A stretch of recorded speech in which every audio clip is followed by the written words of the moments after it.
We can back up. We gotta scoot back a little bit. There we go. Oh. You can need your mic a little closer to you. Boom. Oh, girlfriend. Okay. We are live. Welcome to the Dellegates podcast. I'm your host, Nabil Rabadi, here with a co-host off screen, Neil Seachlag. What's up? And I have with us today a special guest from the dark recesses of my own bathroom.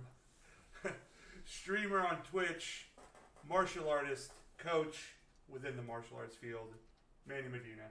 Welcome. How are you guys? We're good. How are you? I'm doing so well. Oh, you were asking them. I was asking everyone. I'm self-centered, so that's why. I He's agree. not kidding about that. Okay, awesome. Manny, thank you for being on the podcast today, man. It's a long time coming. We've talked about this a lot. A couple times, yeah. A few times. Manny is man. How did we meet? He beat me up. No, we had beat the hell out of each other. We did. Equally. Literally, like that's how. Is that the barbecue smoker story? That is a barbecue smoker smoker. story. Do you ever get that? No. Okay, so people who know me know that I one of the big things in my life is martial arts, and it was a huge dream of mine to compete in the smoker. And when I first said it to my friends, I'm like one of the few people that within my friends community Right. that knows martial arts really well and knows all the lingo, et cetera, and whatnot. So when I said I was going to be a part of a smoker, people thought we were doing barbecue. Some barbecue. Yeah, Right. So I had It was my first comment. It's Was like, what are we cooking, man? Fantastic. and of course, I was like, "Oh man, I lost so much weight, and I'm gonna do the smoker. It's gonna be amazing. I don't know who my opponent is." And people were like, "Oh, okay, cool. You're doing a cook-off. That's awesome. You Which finally get to would eat." be equally fantastic. It would Right. be. It would be much more delicious to eat ribs than your punches. Yeah, I think I am 100% on board with that. I'm not sure I was super into eating the punches, but next time maybe we're gonna have to bring ribs with us. And I think do so. A double smoker. Dude, if we took to John's gym some ribs, do you know there'd be another line out there? No question. Absolutely. So here's the part of the show where we call the banter, and everything's an awkward segue, an awkward start, an awkward ending. I'm good with that. Okay, cool. So Neil, your weekend, how's it been? Lame. How was your weekend, Manny? My weekend was really good. I'm gonna pass it back over to Neil. Really I don't quick. care about Neil. I think you want to talk. No, man. He doesn't I can talk a care. lot. I kind of want to know how his weekend was as well. Actually, my Yes. weekend was the end of the federal fiscal year, and so I actually worked at the office until midnight. Huge place. Yeah. So I didn't really have much of a weekend. Okay. However, I do take off for Colorado Saturday morning. Where you go? Colorado Springs. Very cool. So got Pleasure family at up work? there. No. It's just family vacation. In-laws are up there, just north of Colorado Springs. So just to enjoy a week away. How many times have you been to Colorado? Man, since they've moved there, we've been up there probably 5 times. Okay. in How the big last is couple Colorado years. Springs? Colorado Springs? This big? That's okay. I That's what I think wanna it's see. close to 1 million, like between 700,000 and 1 million people. Wow. Wow. That's Denver's bigger. Both are growing very rapid. So Yeah. Is it also a mile high? Actually, where my in-laws are, it's 7,000 feet. It's actually taller than Mile High Stadium. Dang. Wow. So, little Okay. fun fact So for he's you. gonna be super high. Exactly. Yes. Work doesn't know that. Maybe our coworkers are watching. Test him. The man Was that has it? never done a drug. Is that it? You don't have any brewer talk? Nothing about Well, Milwaukee? my Brewers are playing right now, so That's right. you know this is been a little challenge for me to actually have to do this podcast at this moment. Wow. Well, thank you for being here under such emotional duress. But it's Yeah. 2-0 Milwaukee in the 6th, in case if anybody wonders. Nobody Huge cares. place, yeah. There's nobody that cares. Man, he's just being nice to you. No, I'm super excited about it. No, he's Thank not. At No, least he's there's not. one decent person in this room. Manny, how was your weekend? My weekend was good. Man- was good. You did something this weekend, though. Was it this weekend? It was. That's how long the weekend was for Wow. you. Yeah. It was. Yeah, that's right. So I came. The reason I don't remember, I had a crazy emergency appendectomy last Tuesday, and then I had just like a blur of 3 days that kind of went by that didn't really exist. But I had an event. We had a huge charity stream with a company called Q2 that's located here in Austin, Texas. It's a banking firm. I have a good friend that works there. He also trains at the same gym, at John's gym with myself. And he asked me to help them do the streaming portion. Shout out to Joe that. Roddy. Yeah, Joe Roddy. Thank you for that, by the way. Huge plays on that. That was really amazing. But it was for Dell Children's Hospital. We were just streaming games. They didn't really know how to go about it. They had done it. This is their second year. The people that had run it in the past are no longer with the company. Okay. And they passed that on to me to say, hey, we need some help with the streaming portion. What was the goal of that stream? The goal was 24 hours. Extra Life is the kind of foundation it's run through, and it was all charities that go to the medical hospitals, the Miracle Medical Hospital Network. Yes. Yeah, this one specifically was Dell Children's Hospital. Because that's located here. We have just a little bit more of a romantic connection with that hospital. And the goal was to raise literally as much money as possible in 24 hours for the charity that goes directly to those children. How much were you expecting?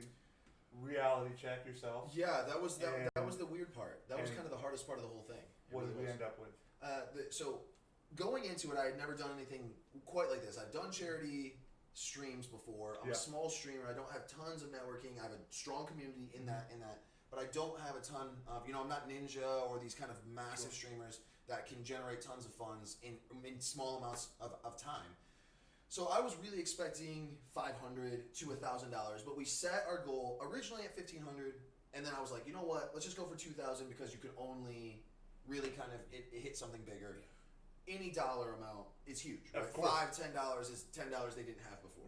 So I was really, really thinking we were going to hit somewhere in between $5,000 and $1,000 in 24 hours. 24 hours, I really did it. I normally get that's less than $100 an hour. That's $100 an hour. Yeah. That's not even $100 an hour. No, it's less than $100 an hour. Yeah, so I was being optimistic. Yeah, I was. And we rallied. I had a really short amount of time to do it. I asked all the people I network with on Discord and my small gaming communities, my friends, family, anybody that I knew, people at the gym, things like that. And I said, this is what I'm doing. This is why we're doing it. You guys should come join if you can. And it ended up being, we raised $6,200. $6,200 in that short amount of time, which is so cool. Anybody knows anything about streaming or just charity in general, raising $6,200 in 24 hours is a massive feat. It's a massive feat. Huge. Absolutely. And people responded so well. The small community that I have brought their small communities along. They invited their friends, they invited their family, and it was really just humbling. I was watching it before I went to a date with my girlfriend, and I was like, man, okay, so Manny's going. For whatever reason, I went to bed and I was like, okay, well, let's just see how it went. Sure. Because I wanted to see how much you did. You were still going when What was I currently at when you went to bed? Do you remember? I know that within the first 3 hours it was like 1,500. It blew my mind at first. Yeah. I want to say it was like 17. Okay. I was like, oh man, he's about to get it. Yeah. When I woke up, it was well over $2,000. It was like $2,600, and I was like, crazy. I gotta watch this. I gotta keep watching. Yeah. I gotta donate. It was nothing, but it was still just amazing to just watch people. Which, by the way, the community that watches you, they are some awesome people. They're really cool. They let me banter and just say whatever I want, and including you, as well as the community, are all involved in just allowing me to be a goofball. Yeah. And it's super fun. I think, which, by the way, we've been talking about this and we haven't even said it. The name of your Twitch. Oh, KryppKeepa. How do you spell it? Twitch.tv/KryppKeepa. KryppKeepa. It's an old name I've had for a long time. Used to be an old Xbox name. I've used it on different accounts. I think I might have even used it back on like AOL Instant Messenger. Yep. It's just been something that stuck with me. It's kind of like my faux superhero, other personality, my streaming personality. And it's just carried through and people have really grabbed one thing I find awesome about his stream is that when you subscribe and follow him, he gives you a superpower. That's right. My superpower is I can make the perfect hookah. It's a hell of a superpower. Yeah. It really gets the party going. Yeah. Neil, were you going to say something? So for me, who has never gamed in my life, Sure. take that back. I played Nabil in, what was it? Madden. We played Madden 17. I mean, we only played it a quarter. I was killing him. No, he wasn't.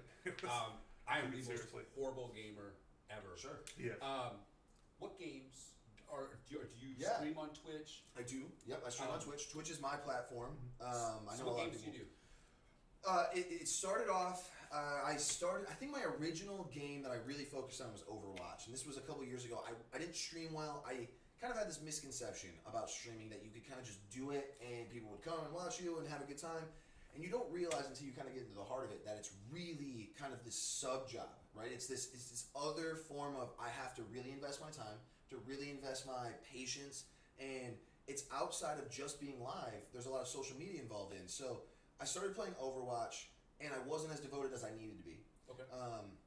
And I loved the game. I played it. It was still fun to do that, but I wasn't getting the right response. So now Fortnite has really opened up the door to a lot of small streamers or people because there's a huge market for Fortnite. There's tons of viewers, tons of people want to come and see, and not everybody wants to watch the Ninjas and the Dr. Lupos and the Cypher PKs of the world. Some people want to come watch smaller streamers play. And that doesn't mean that I'm great. I'm good sometimes. You know, I'm above average, I would say. But it has really opened the door to allowing people to come watch a game that is constantly active and is really kind of easy to grasp. When you say it's a sub job, yeah, can you describe what you mean by that? I mean, yeah, it's. How many hours do you think you're having to put in? How much promotion are you having to do? That's a really great question. I think just live hours, right, which is the part that people see. Absolutely. They see the live hours. By the way, to get this started, it is 6:16 right now. Yeah.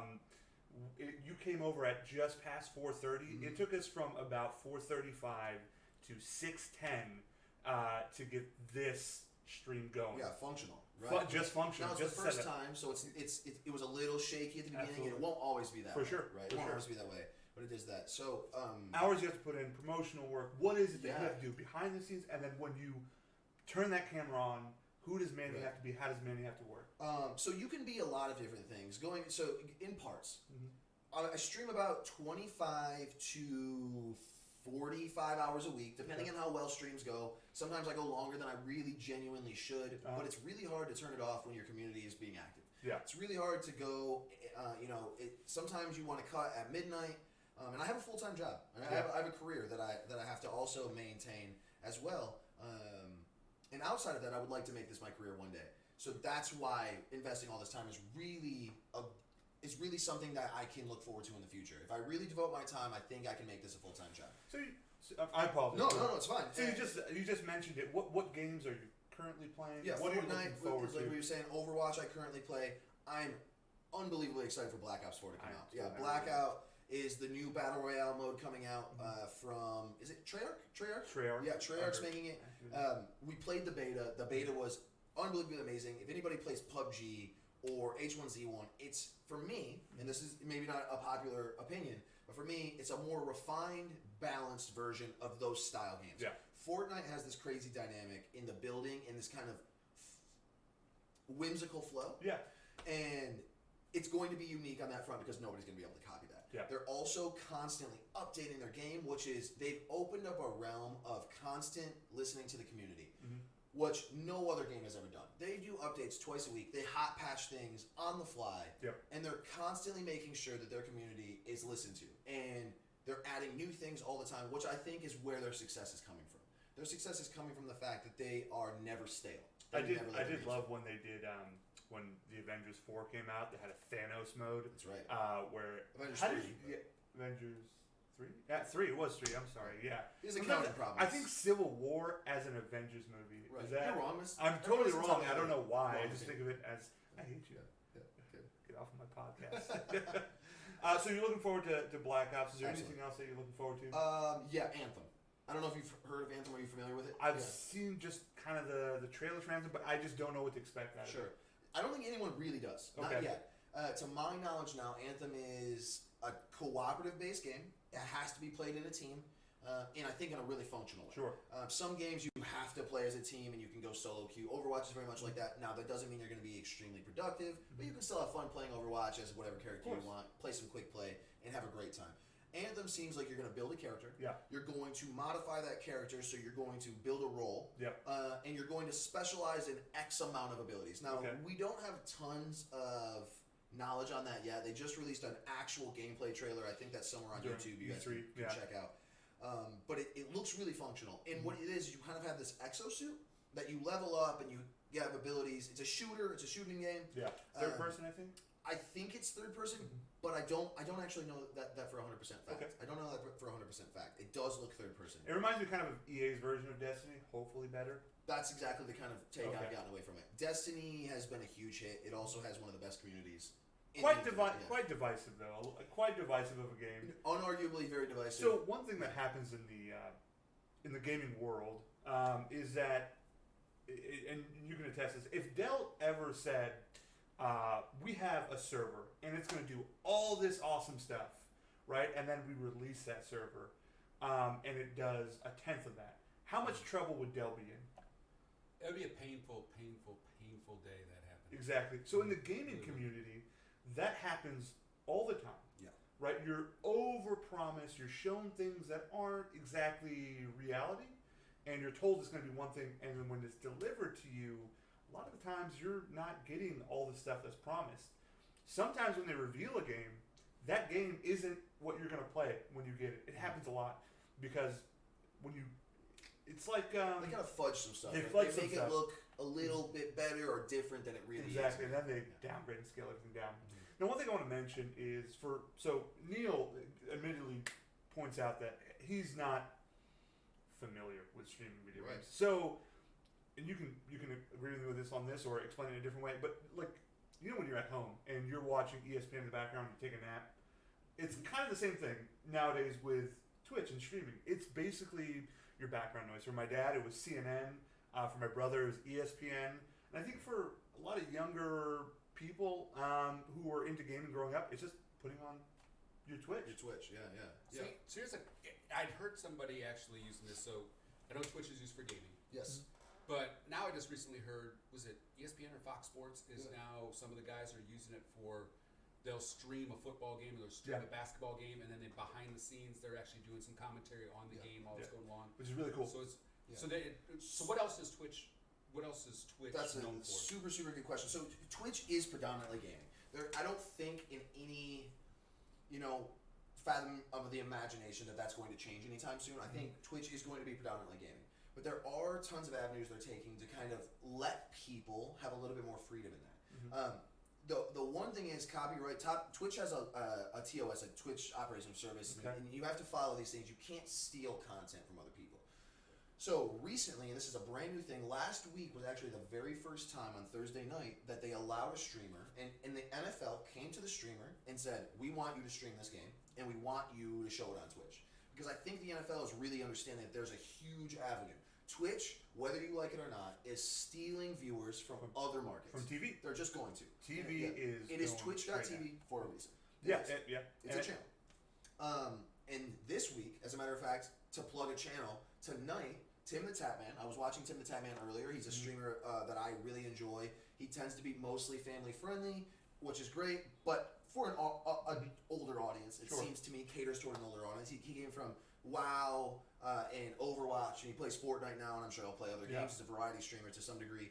But they asked him, he's the current streamer tonight, that's going to be streaming Thursday Night Football, which is the second week in a row. And it's a massive endeavor. It's a massive endeavor. Yeah, it's huge. Know that. To give you an idea about how brand new this is, last week when the NFL came to the streamer, it was Golden Boy, something like that. Like that. I don't remember his name, so sorry to the gentleman that streamed it last week, which he did a great job. I watched him just to see how it went. They actually banned him for like a half hour to an hour in the middle of the stream because it's against Twitch TOS. Yeah. They ended up putting him back on because they found out that the NFL had given him the rights to do this. But now Tim the Tapman was like, I hope they don't do this to me because I don't want my channel to get banned, and it's really funny. But if that gives you an example of how brand new this really is, Twitch has no precedent for this, right? They have no precedent for this. They have gaming competitions, they have gaming tournaments and stuff like that, but this is the first time. Intense on its own. Super intense. Super intense. If you watch, imagine a gaming event. So we'll say like Rainbow Six or Overwatch or whatever shooter you like to watch. It isn't as intense to me as watching a Game 7 in the NBA Finals. Definitely. It's super technical. Everyone's super communicative. If that is a word, is that a word? Yeah. Sure, it's a word. We're made it up here. And stakes are high, and it's just fun to watch. So I'm about to say it. I get why the NFL, probably NBA will do it. Most likely Major League Baseball, because you're reaching a new market. Sky's the limit on something like Twitch. Well, and you think about it. I mean, network TV is nosedived. Just gonna say that. Yeah, absolutely. And so you've got to be able to get your market out there. I mean, was the NFL signed an agreement with Amazon, and I think it was Facebook. They're on Last Amazon year. right now. Yeah, they They- stream theirs on Amazon Prime right now, if I'm not mistaken. Right, Yes. Thursday Night Yeah, Football. Thursday Yeah. Night Football. Yep, and I think Facebook's getting game now too. Yep. And so, sporting, pro sports is starting to look at it, going, "Oh, hey, we got to adjust with the market." Yeah. And so, I think it was Shannon Sharp at Fox Sports did a game on Sunday on Twitch. He's doing it of course. tonight. He's doing it tonight. Is he doing it tonight? That's As a pretty matter cool. of fact, yeah. Yeah. Cable cutting is the term, right? Or the people are cable cutting. That's what Yeah. we did. They're cable cutting and they're going to streaming services. Yeah. Right? And that doesn't mean just Twitch. It means HBO, Yeah. Hulu, these Netflix, things like this. They're going to these other alternative forms of media, and they're getting away from your kind of natural cable providers. Yep. And that's just because you can get so much content from those for a reduced cost, oftentimes, and you, in many cases, get to select the material that you want to watch when you And want to that's- watch it. That's I the think big for thing. me, the majority of what I do, as far as what I watch, is YouTube, and that's free. Right. And so, and what's weird is that it's catered to my interest, and I can watch it at any point in time. And you can watch anything you Anything. want. Google it, it'll be on YouTube. It'll be on Yeah, YouTube. yeah. And the cool thing about Twitch, in my opinion, is you don't just have to watch your World of Warcrafts or Fortnite or anything. I could go back and watch a gameplay video of somebody live right now playing Resident Evil 2 on PlayStation 1. Right. Which is like super cool. Like I remember like getting on my PlayStation just randomly just seeing what games are on here. And it's like pages and pages and pages of games. Yeah. You like indie games, it's there. Any old school game, it's there. And that's what I think is really awesome. What else is awesome is your Twitch name. One more time for us? KryppKeepa. Spell it out. Yeah, KryppKeepa. KryppKeepa. There will be a link in the description down low. We'll make sure we link it to you guys so you guys can find it easily for user friendliness. Absolutely. I'll have it in the description. Neil, any other questions in regards to Twitch? As far as Twitch goes, I'm pretty good. Yeah. But by all means, check out our friend Manny. I appreciate it. Thank you. It's an awesome. Manny is super interactive with everyone. He's, in my opinion, hilarious. I remember a year ago he asked me, "Hey, if you don't mind watching my stream, let me know kind of what your thoughts are, what I can fix." And I just thought, be more of yourself, which I Sure. thought it's just fun to talk to you and BS with you. And the only thing that any of us have to wait on is just time. And so I think with work and time, I think you'll be up there. I enjoy his stream more than anybody else. I subscribe to appreciate it. that. Thank you. If you have Amazon, That's right. Yeah. So if you guys that's don't know awesome. this, one of the things that he was saying about Amazon being the new market for the NFL, and I'm assuming that that's where the segue is coming in with Twitch, is because Amazon actually owns Twitch. They bought them a couple years back. I think they knew that there was growth potential there.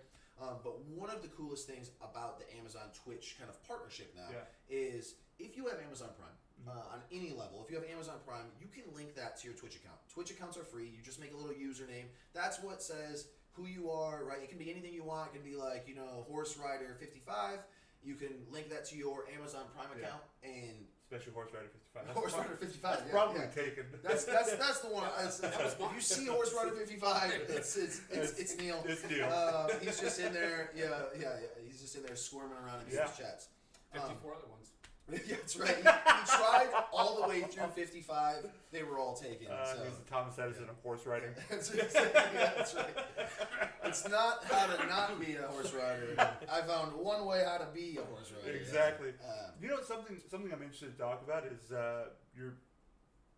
your practicing of martial arts. Yes. How you got into it. Right.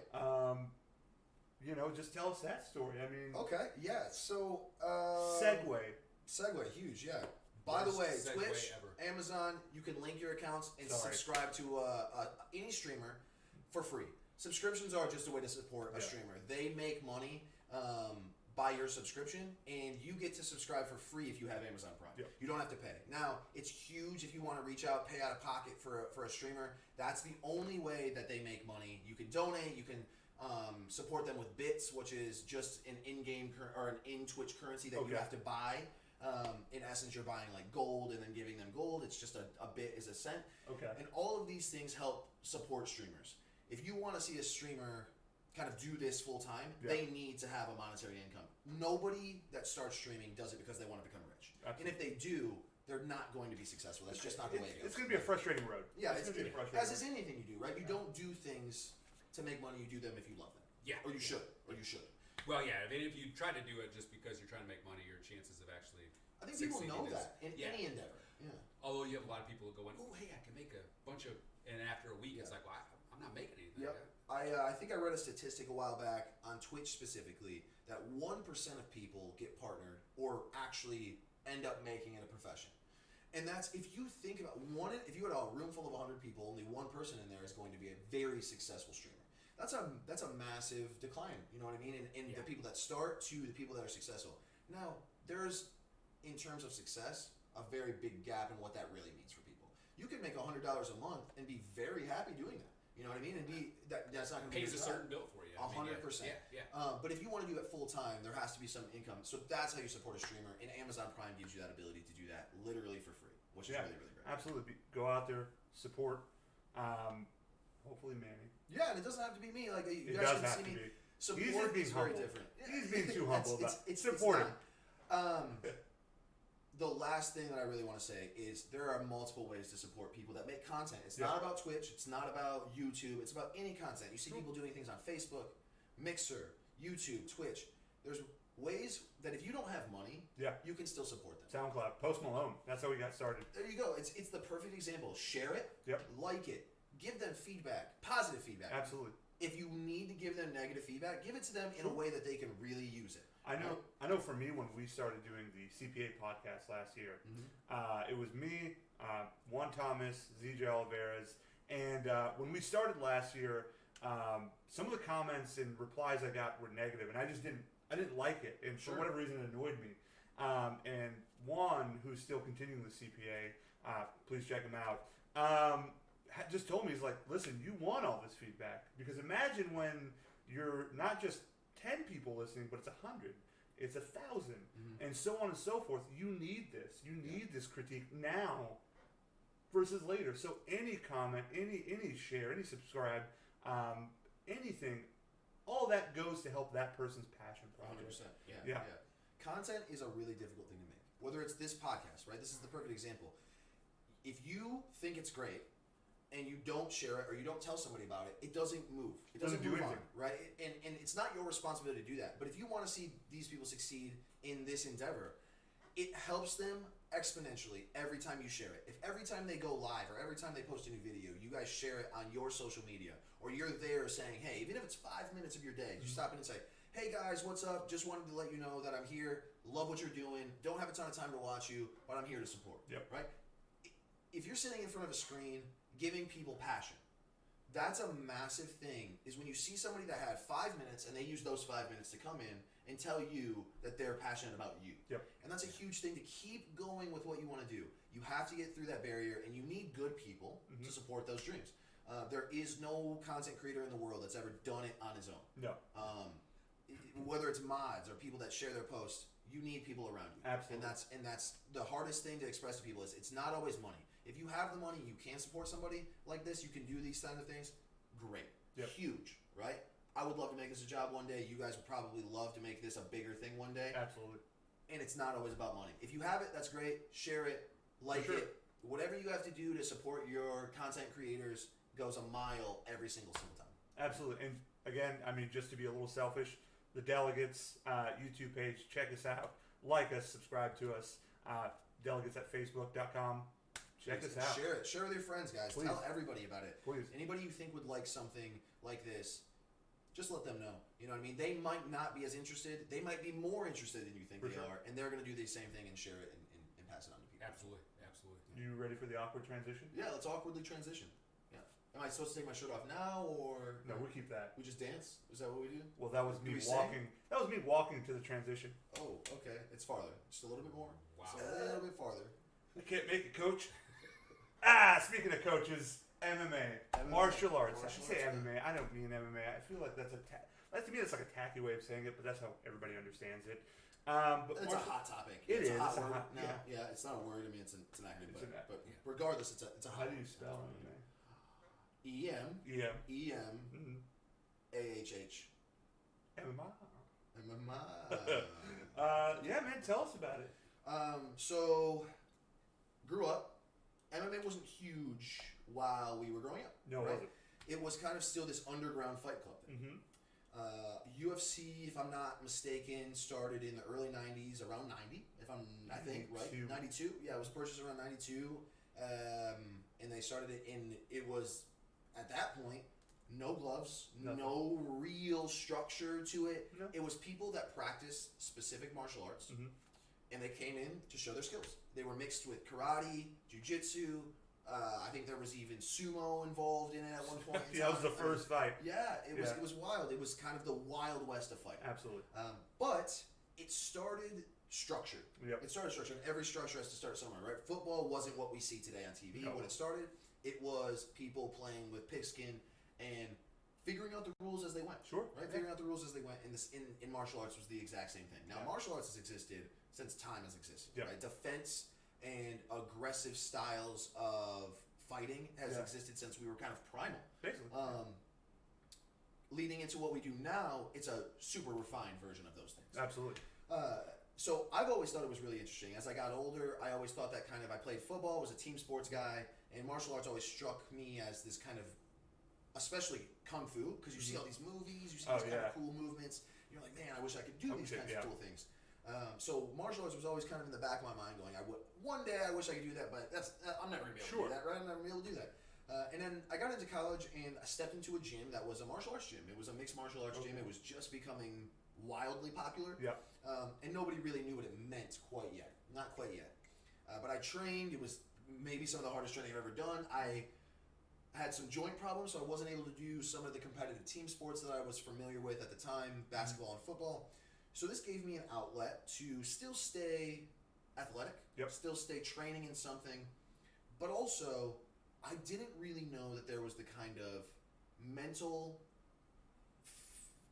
fortitude that was going to be built. There's quite a battle that you undertake. It's not a physical one as much as it is a mental one first, and always. It's an insane. Yeah, but we're going to lead up to how our fight was and what I thought as far as what I was feeling and what you were feeling. Right. But there is a constant mental battle, and I think because you're going one-on-one with another person, you initially, it's a fight or flight for a lot of people, 100%. and you want to run away. That's like your initial reaction. Nobody wants to get hurt. Your body tells you to not want to get hurt, and you're willingly fighting yourself to say, no, we're gonna go through this. I'm gonna go walk up to this helicopter, touch it while it's going. It's quite a battle. It really is. Yeah, it really, really is. Do you have any background in it at all? You watch it. You enjoy it. Yeah, no, I watch it and enjoy it. Now, I grew up boxing. Okay. So fantastic. I used to love to go to the gym, work on boxing. I did that all the way up until, we lived in Kansas City. I went into a gym, was real quick, wanted to get a workout in, threw on gloves, went, man, I'm just hitting a heavy bag. I'm not going to worry about taping my wrists. And that's the last time I actually this action hit, straight into the bag. Yeah. That really, really hurt. But I grew up as a boxing fan. Awesome. My wife actually got into martial arts after she left gymnastics. So kind of a unbelievably natural transition. And that's exactly what she thought as well. Is it was the absolute perfect transition. She still wanted to be competitive, but she couldn't do gymnastics anymore, and so she moved into martial arts. But yeah, I grew up on the boxing side of the world, so I've slowly I remember hearing about martial arts, your mixed martial arts in the 90s and the 2000s, and it's like, okay, but I'm still a boxing guy. And then I think probably it's been about maybe 6 years ago, I started actually watching, MMA a little bit more. Awesome. Yeah. Just because the corruption inside of boxing is it's definitely not horrific. Triple G. It's unfortunate. It's just horrific. And but there's still some good fights. But that's the other problem is too, is boxing has lost a lot of the prominent fighters that really drew you in. I almost think MMA is that way now. I think, and the reason is different because of saturation. There's a fight almost twice a week sometimes. It's getting insane. I can't keep up anymore. Although I think Dana does a great job of generating more stars. Sure, and naturally, I think some of that doesn't come. I think it came to it building the brand UFC and not building the fighter, And I think that's where boxing is now, is that they're so beholden to the fighter versus the promotion. If who does Golden Boy have? I don't know. Yeah, I don't know. Yeah, Who does Canelo. He's got Canelo. He's got Canelo. Okay. Yeah. But who else is Golden Boy? I don't even know who else Golden Boy's got outside of Canelo. It's not a very good ratio if 2 out of 3 people don't know who Golden Boy has. Golden Boy needs 2 out of 3 of us to know versus 1 out of 3 of us. Well, I think boxing really needs to go underneath a metamorphosis change on how it's controlled. Because the problem is right now is you got promoters that are just flat corrupt. Sure. I mean, I don't know if you can name an honest promoter at this point in time. I wouldn't be able to speak. I couldn't probably. Yeah. Yeah, and I mean, you look at the fights, you don't get the fights you want. One of the things everybody loved about UFC was Dana gave the fight everybody wanted. Yeah. Almost immediately. You can't run in the UFC. There is no getting away. No. If you don't fight, you stick out. Yeah. Yeah, and with boxing, it's just, I can duck this guy, duck this guy, duck And this there's so guy. much red tape to hide behind. Oh, yeah, It's yeah. almost easy to go, oh, well, I can't fight him yet, right? I can't do this yet. Well, I mean, Pacquiao and Mayweather, by the way. Yeah, is that don't fight talk to me about actually that. going down in December for sure? Wait, what? Honestly, yeah. They've talked about fighting again, and here's for me, this is the perfect example about where boxing is. Yes. Boxing is in a place where we have fighters that are unarguably past their prime, right? And we still go, I kind of want to watch them fight because we don't have anyone left, right? No. The Triple G Canelo fight, it's two guys that don't speak great English, and that's it. That has nothing to do with how well you fight, but it has to do with how well you sell a fight. Exactly. And that's hard. And then, if America is your biggest market, you want somebody that just kind of on a more nationalistic level can root for an American. Right. And then, or at least relates to you in some way. Just to speak the language. Yeah, exactly. So, I mean, it's just... Well, that's really what Mayweather has made so much money on. Yes. Is he has created the ultimate villain. Absolutely. And he knows everyone wants to see him lose. Yeah. And I mean, and he picks opponents that he can beat. I mean, Pacquiao Mayweather should have Let's be honest. Is there 7 years earlier. And it's there a totally different ending, probably.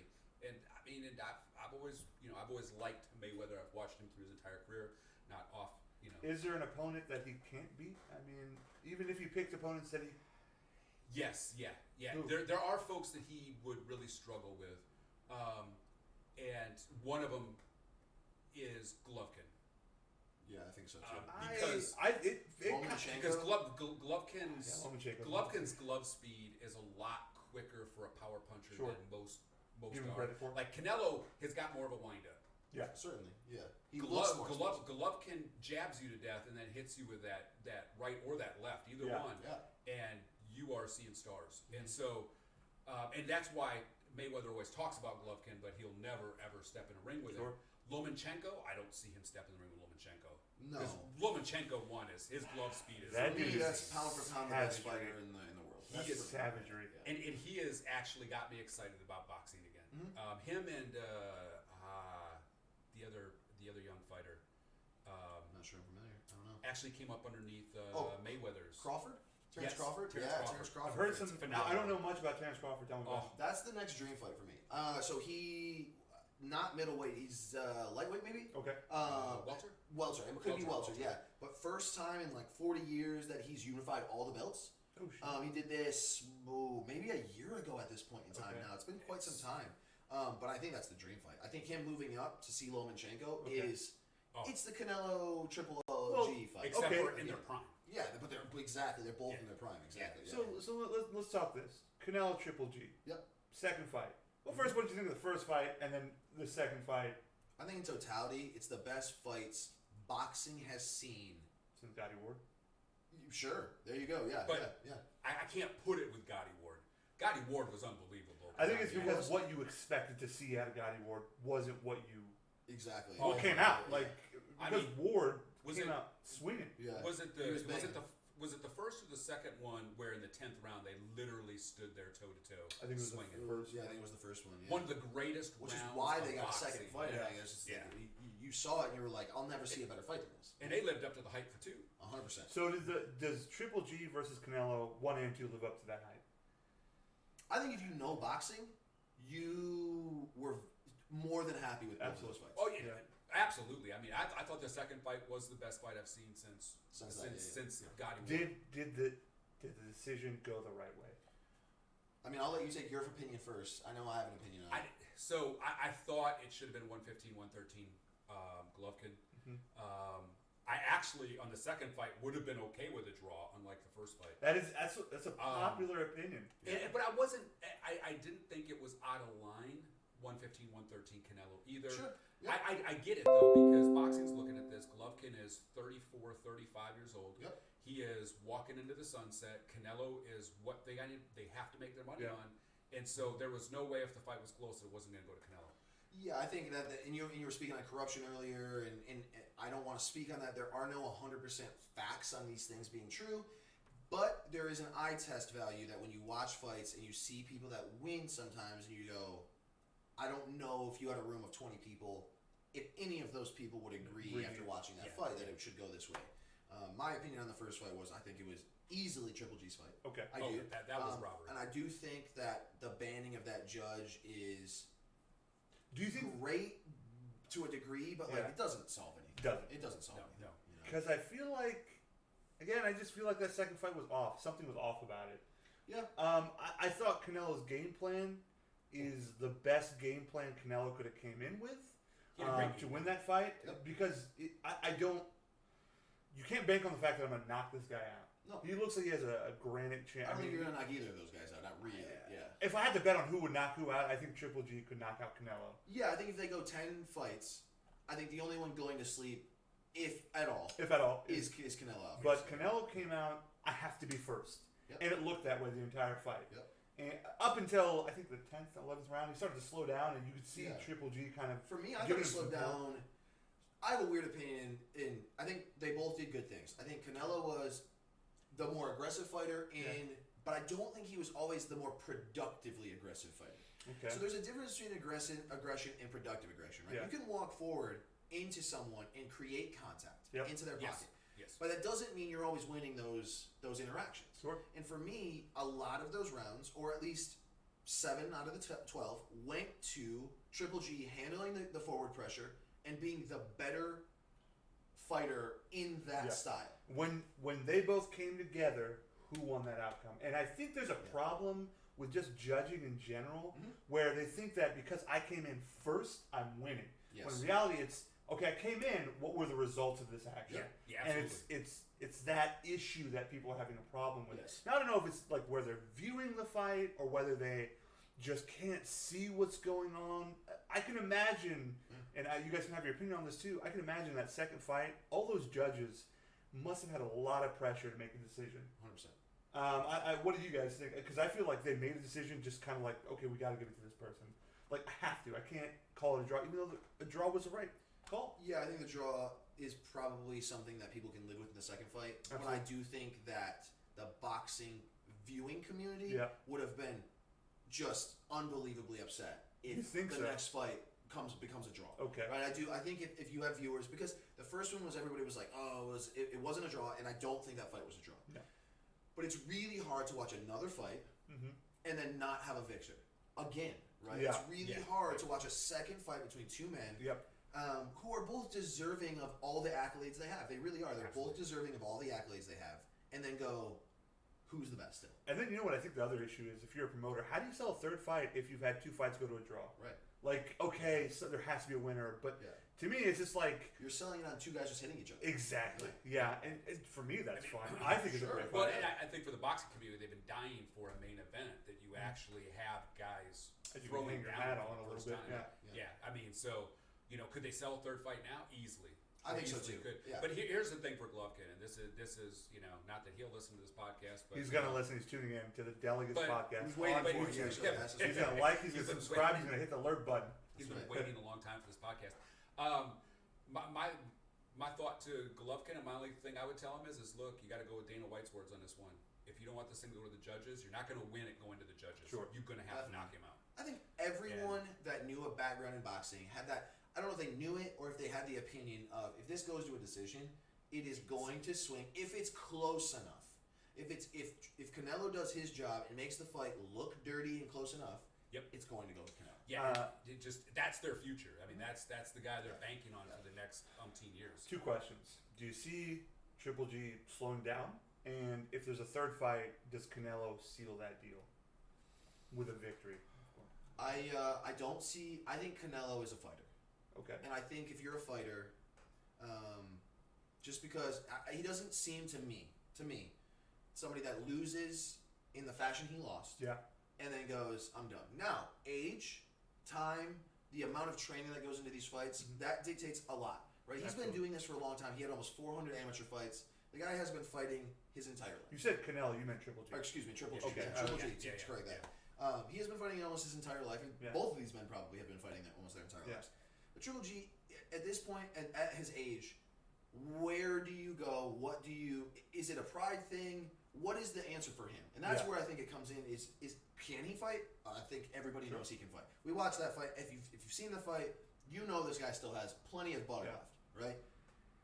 But where does it take him? And that's what he has to ask himself: is where do I go here? Do I prove? Am I proving this to myself? Am I proving it to somebody else?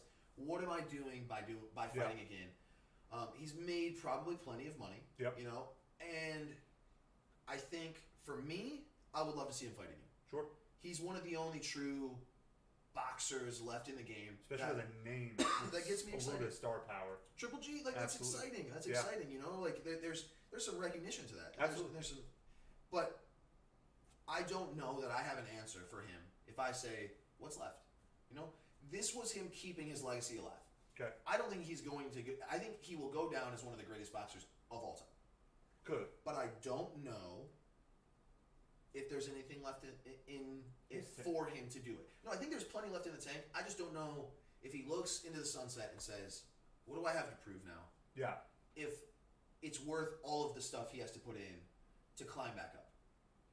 You know, I think at some point, I can't remember his name, and my brother, and Dallas, if he's listening, he's a Puerto Rican fighter.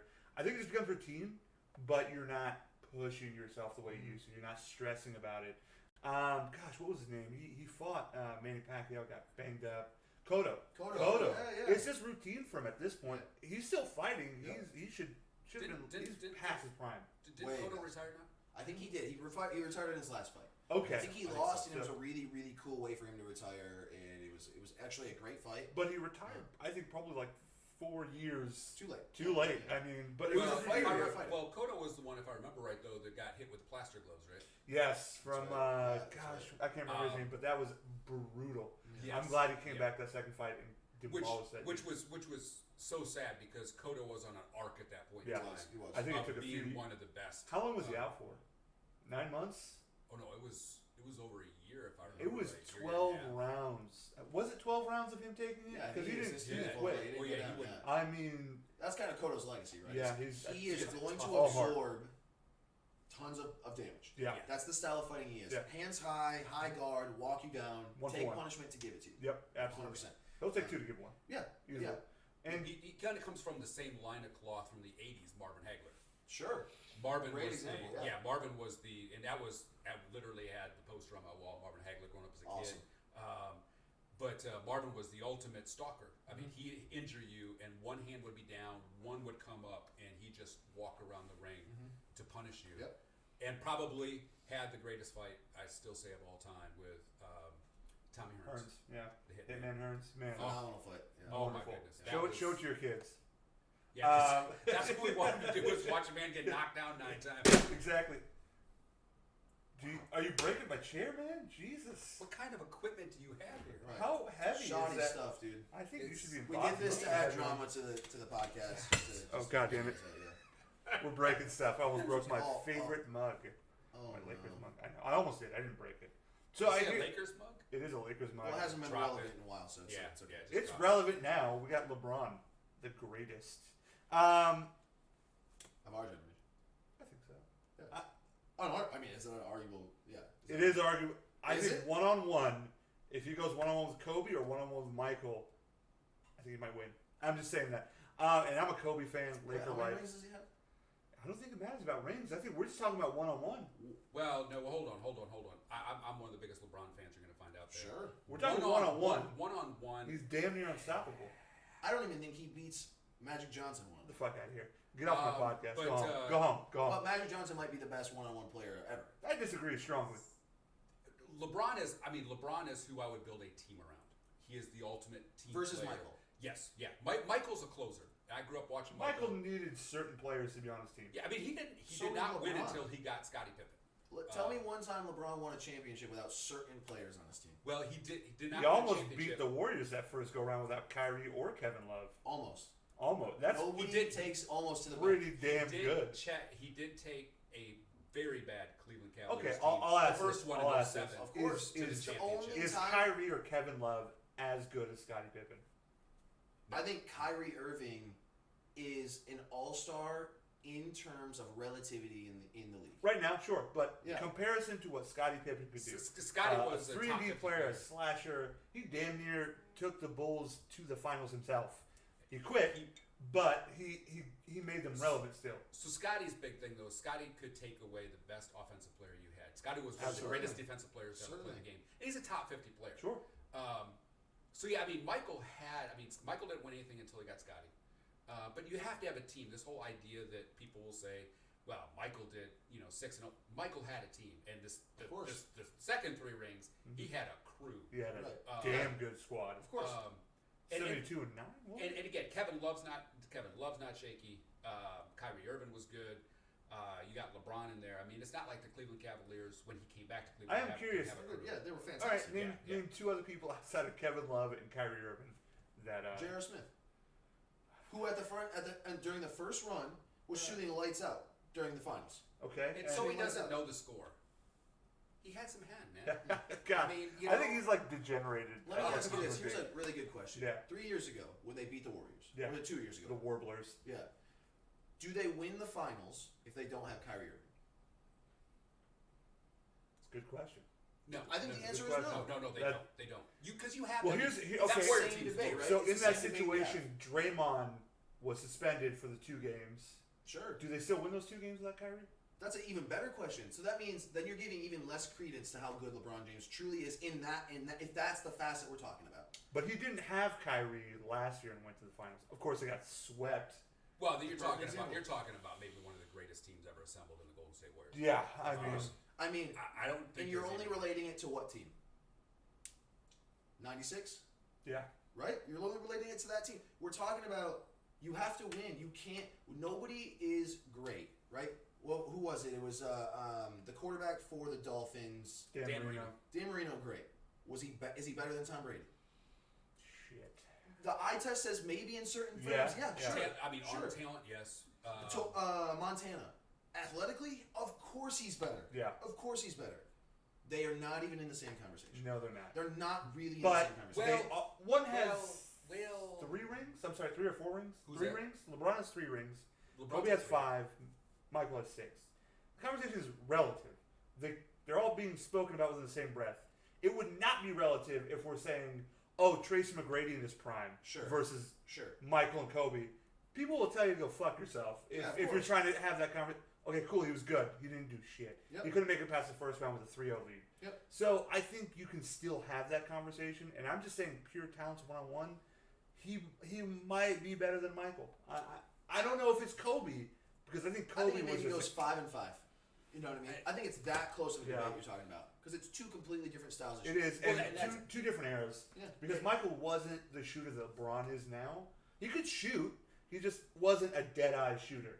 No, and I don't think he had to be. That's the No, difference. he didn't. No, It's a no. different game. He It's had a different to, game. yeah. Well, and that's just it. I mean, you got to talk about 2 different players, and that's one thing that always drives me crazy about when folks talk about, well, who's better, Michael or LeBron? Well, you're talking about 2 completely different players. Even LeBron from- wants to be Magic Johnson. Even from LeBron Always to has been. Kobe, He's even said it. Yeah. Yes. even from LeBron to Kobe, still 2 different styles, 2 different eras But of basketball. that's Absolutely. because Kobe and Michael are cut from the same cloth. Absolutely. Very I much think so. they're most similar, but Yes. LeBron is something different. Right. Yeah. And I it's hard for LeBron's basically a power forward playing a shooting guard, point guard game. He might be the most athletic person. Absolutely. And that's Oh, dude. that's the 6'9". X factor, I think. 6'9", That brings me to the conversation because But that he's still, doesn't mean you're the best No. basketball player ever. No, okay, so the edge is where I'm giving it to LeBron, where he might beat them. I'll put it this way.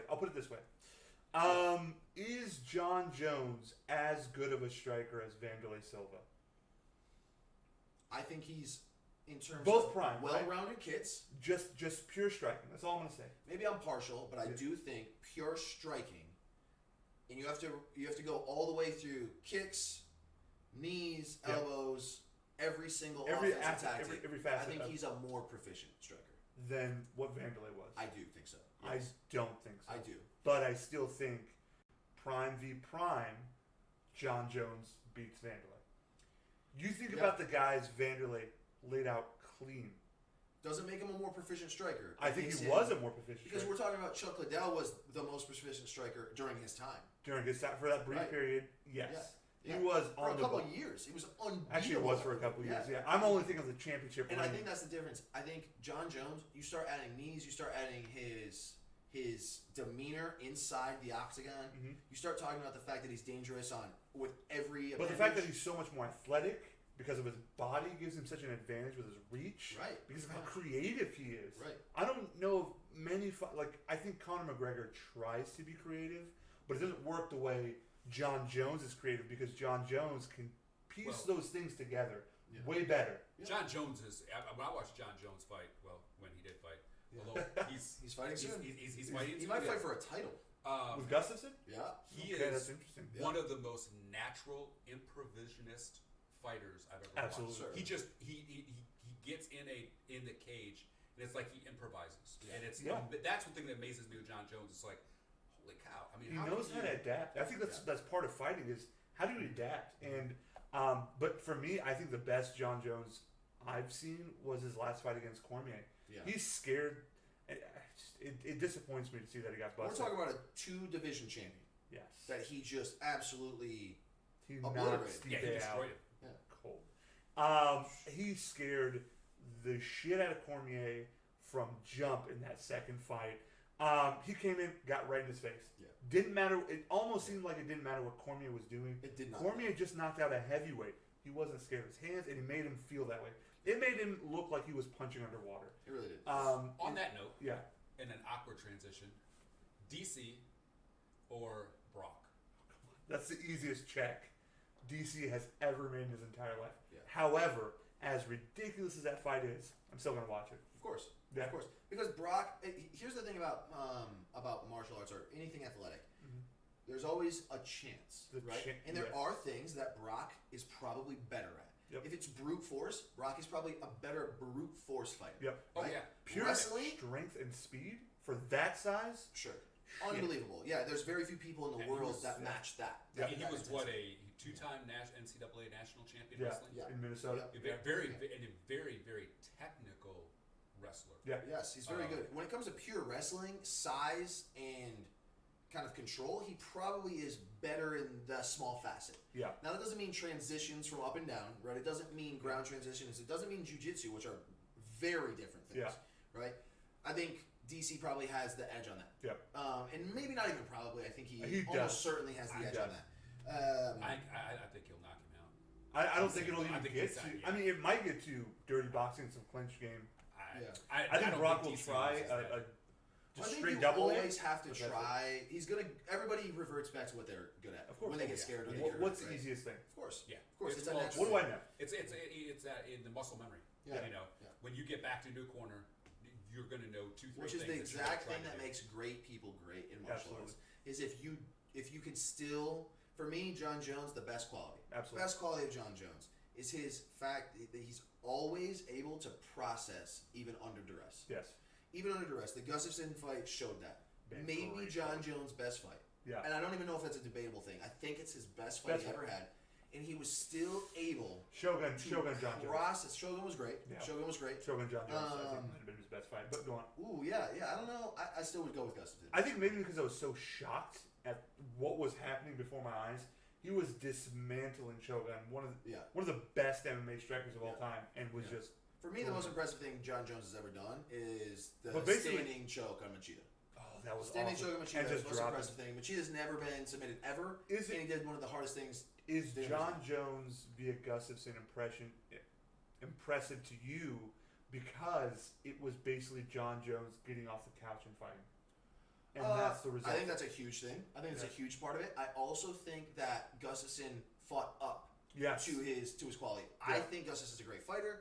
I think John Jones is the best fighter to ever put gloves on in mixed martial arts, relatively. Sure.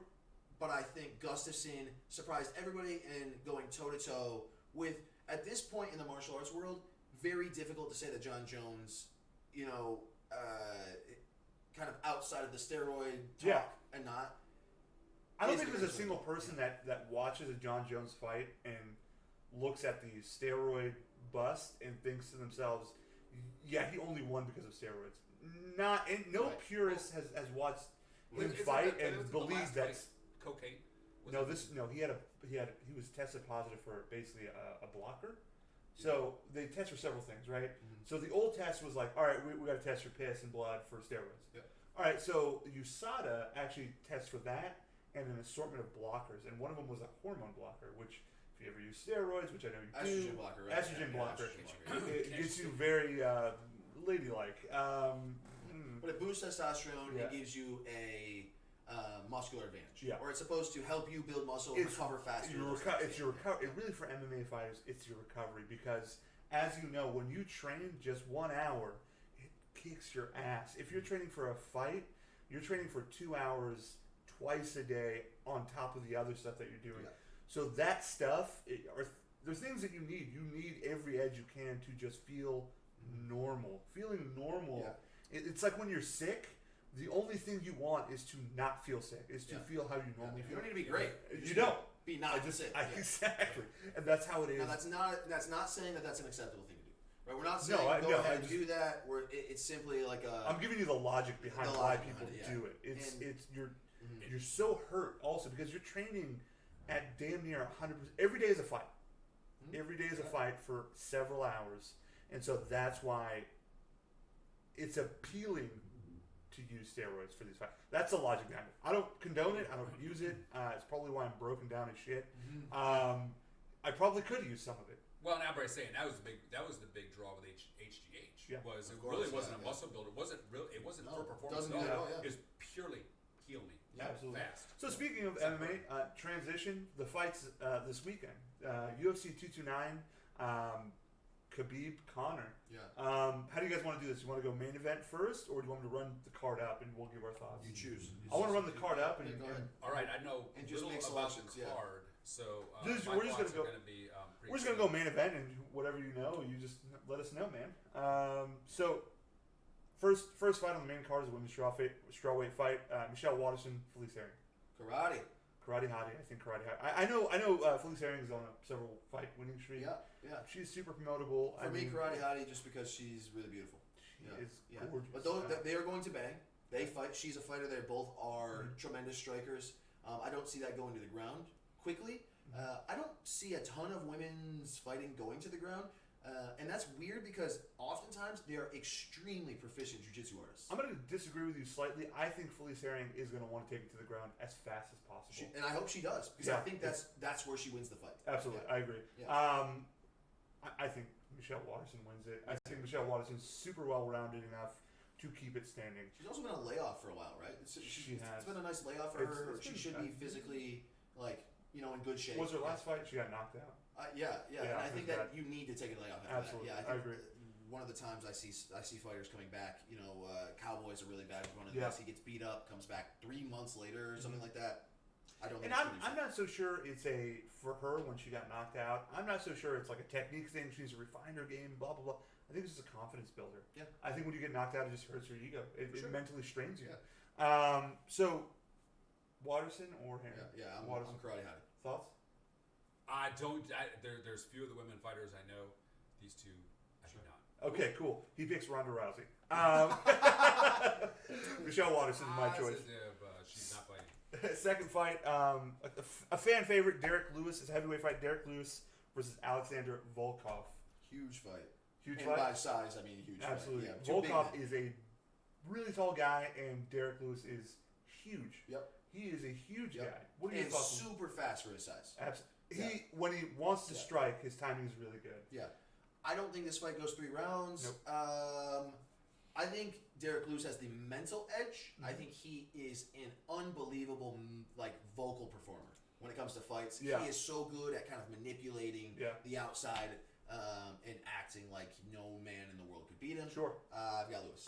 So here's the thing. I was actually watching some Volkov fights, and for being as long as he is, interestingly enough, he gets in, closes distance, and likes a dirty box. Now, where I see Derek Lewis winning by a huge knockout is the fact that Volkov is a very underhanded, loopy puncher, meaning he just comes from his chest when he punches.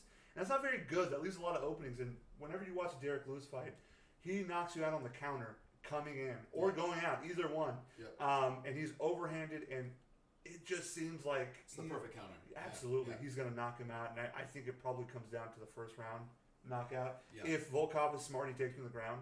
But he's a good athletic kid. I like what he has, but I think he needs to refine his stand-up and really needs to understand his range because he's a tall guy. Yeah. Yeah, but I say Volkov, I do know. Okay, I'm surprised at that, actually. Okay. Number 7 ranked fighter, I think. Yeah. I don't know where I saw him fight somewhere. He knocked out I remember the name. Verdum, yeah. But you're a really weird striker. Yeah. And so don't know Lewis as much. But if he is very proficient at being able to strike inside, Yeah. Volkov won't make it 2 minutes. I think we're going to have another highlight fight. Ovin St. Preux versus Dominic Reyes. Have you watched Dominic Reyes? I have. Your thoughts? So if it gets past the second, I think it's Reyes. Because Preux has shown that sometimes he lacks in gas tank. Okay. But he is one of the flashiest fighters that you are going to find in the UFC. When it comes to highlight reel knockouts, you are not going to find a highlight montage without having some of his knockouts on it. I think Reyes knocks him out in the first. Awesome.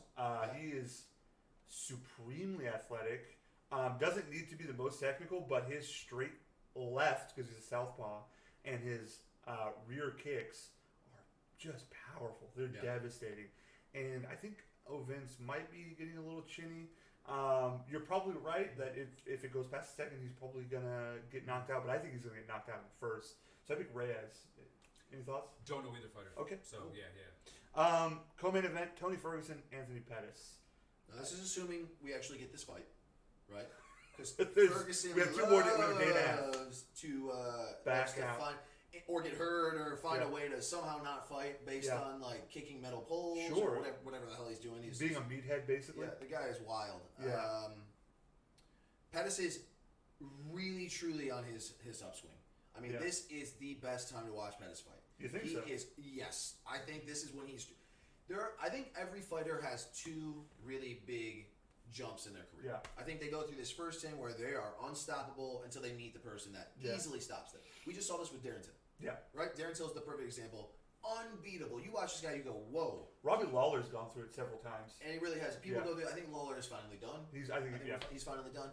But Lawler, when it comes to just straight like brute force and his ability to fight through diversity, was the guy. maybe the greatest. Yeah. Maybe the greatest. Yeah. And at least in the conversation. Sure. For Thoughts on the fight? me, I think Tony Ferguson is the better rounded fighter. Yeah.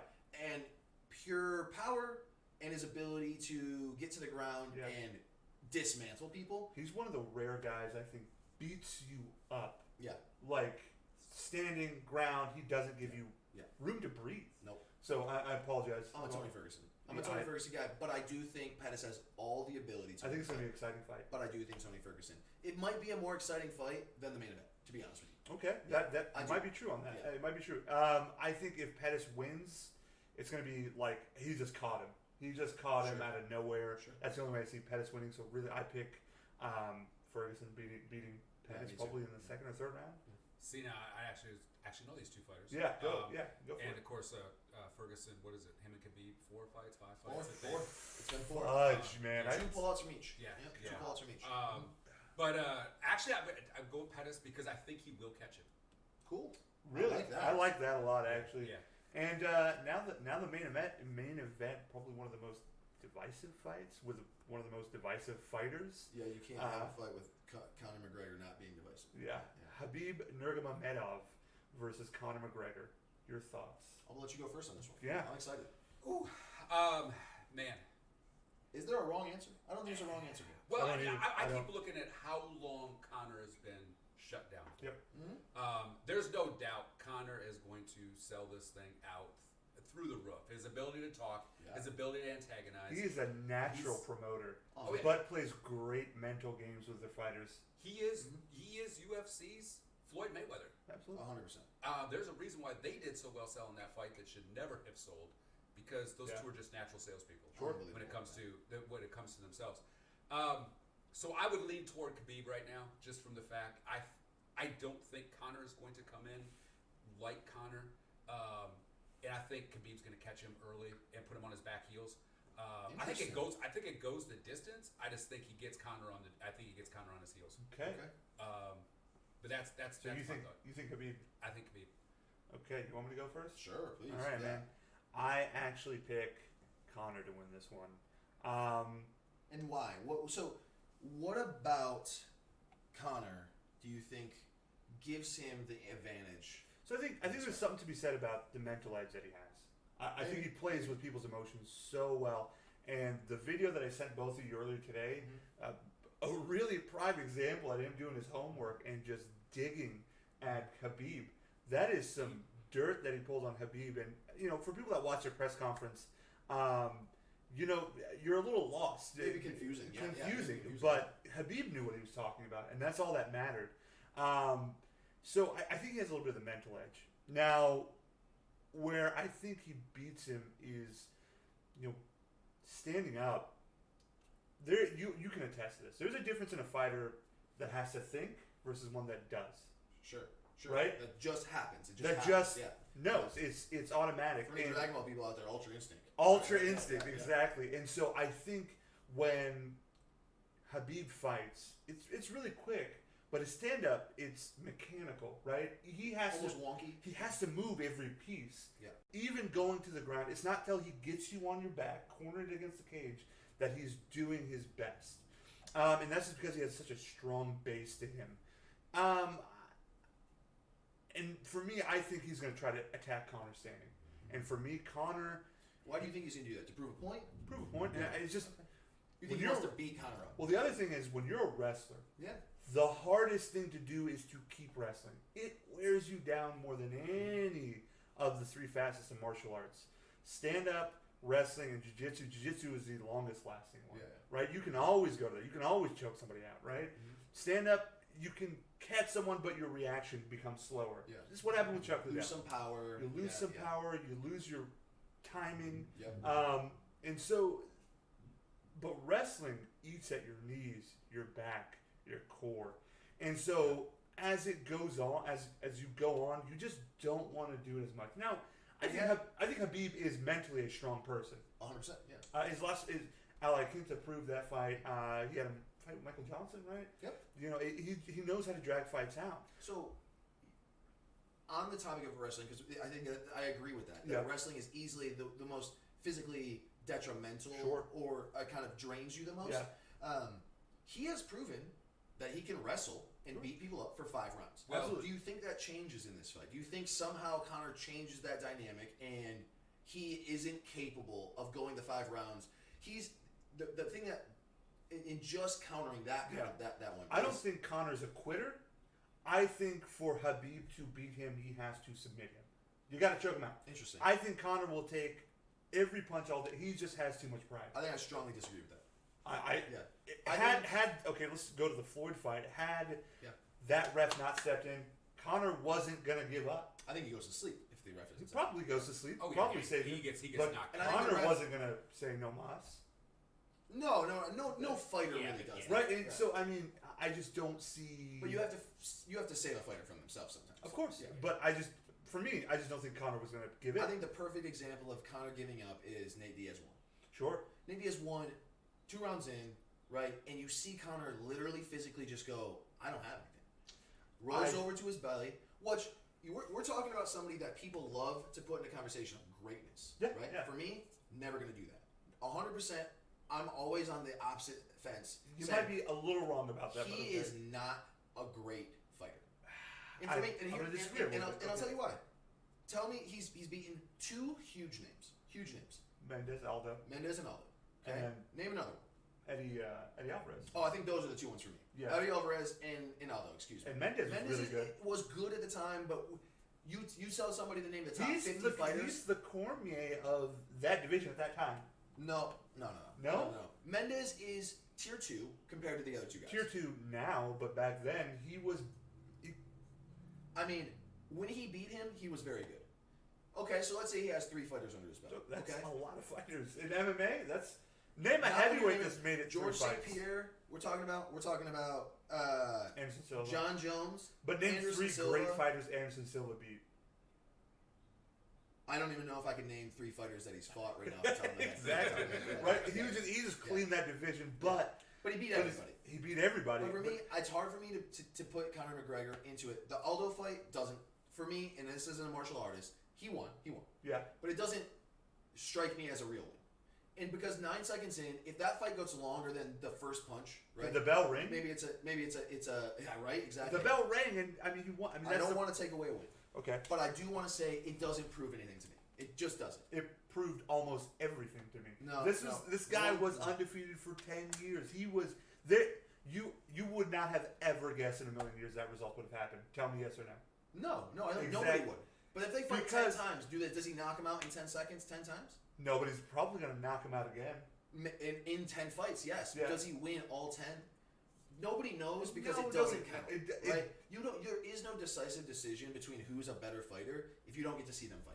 All I'm going to say is, when it comes to this fight, I think Conor is just way too on point with his striking. Sure, I think he's a better striker. Way down the pipe. But he does do the weird shit that I mentioned earlier that John Jones knows how to do as far as being creative. But John Jones knows how to put it together. But it's productive. It's Yeah, productive. it's productive, yeah. The spinning kicks that he does and all that jazz, I really hate. But still, for me, the edge goes to Conor. I think Conor wins it. Okay. And how many rounds?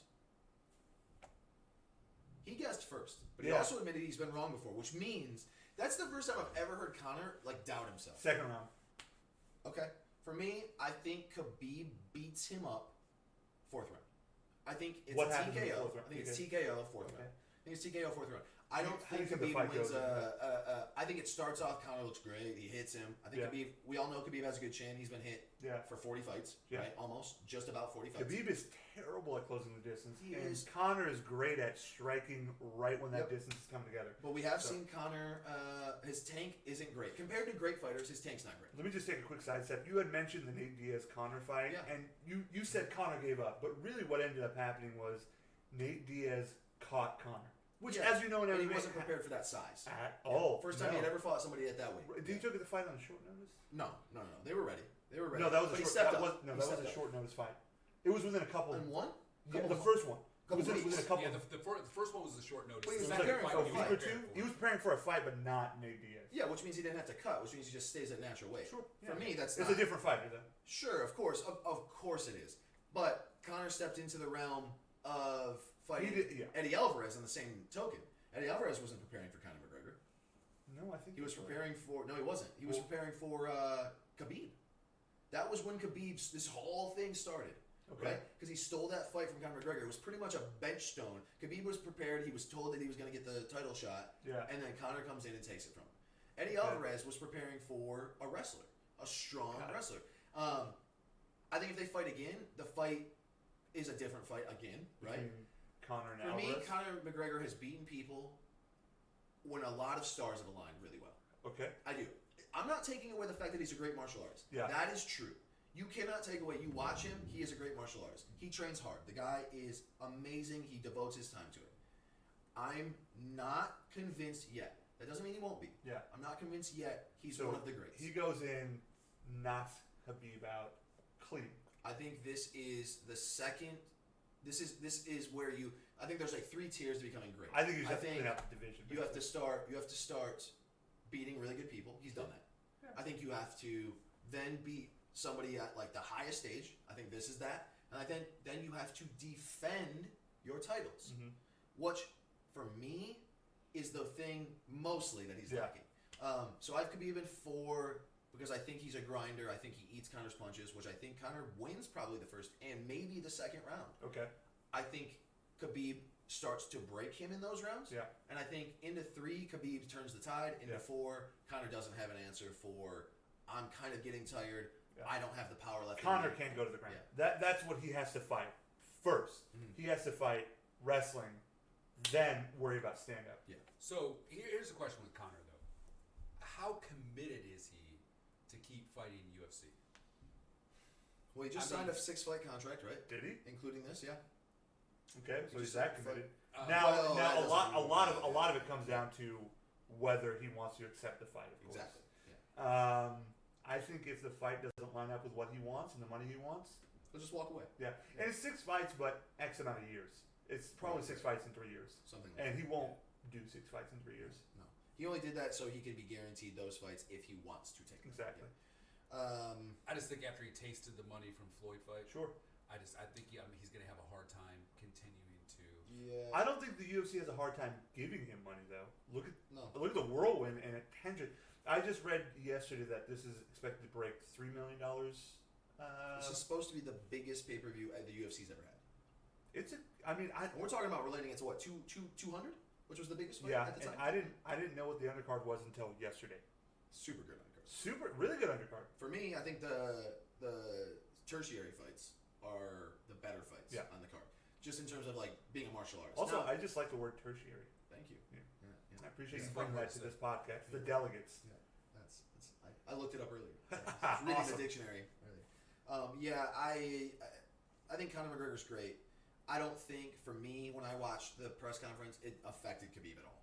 I don't think Conor's. You don't, because I don't. it affected I Khabib to go to Artem Lobov after Artem might have said some stuff. I mean, that got him upset. I think it affected Khabib. I think something Ariel Helwani pointed out once affected Khabib. Khabib is an emotional person. He doesn't like when somebody badmouths him. No, but I don't think he also cares. I think he cares about when people badmouth the people around him more than he cares about himself. He expects this from Conor, right? I think that's a big Well, thing. He probably expects Everybody it. expects it from Yeah. Conor. Yeah, but I don't think everybody can take it.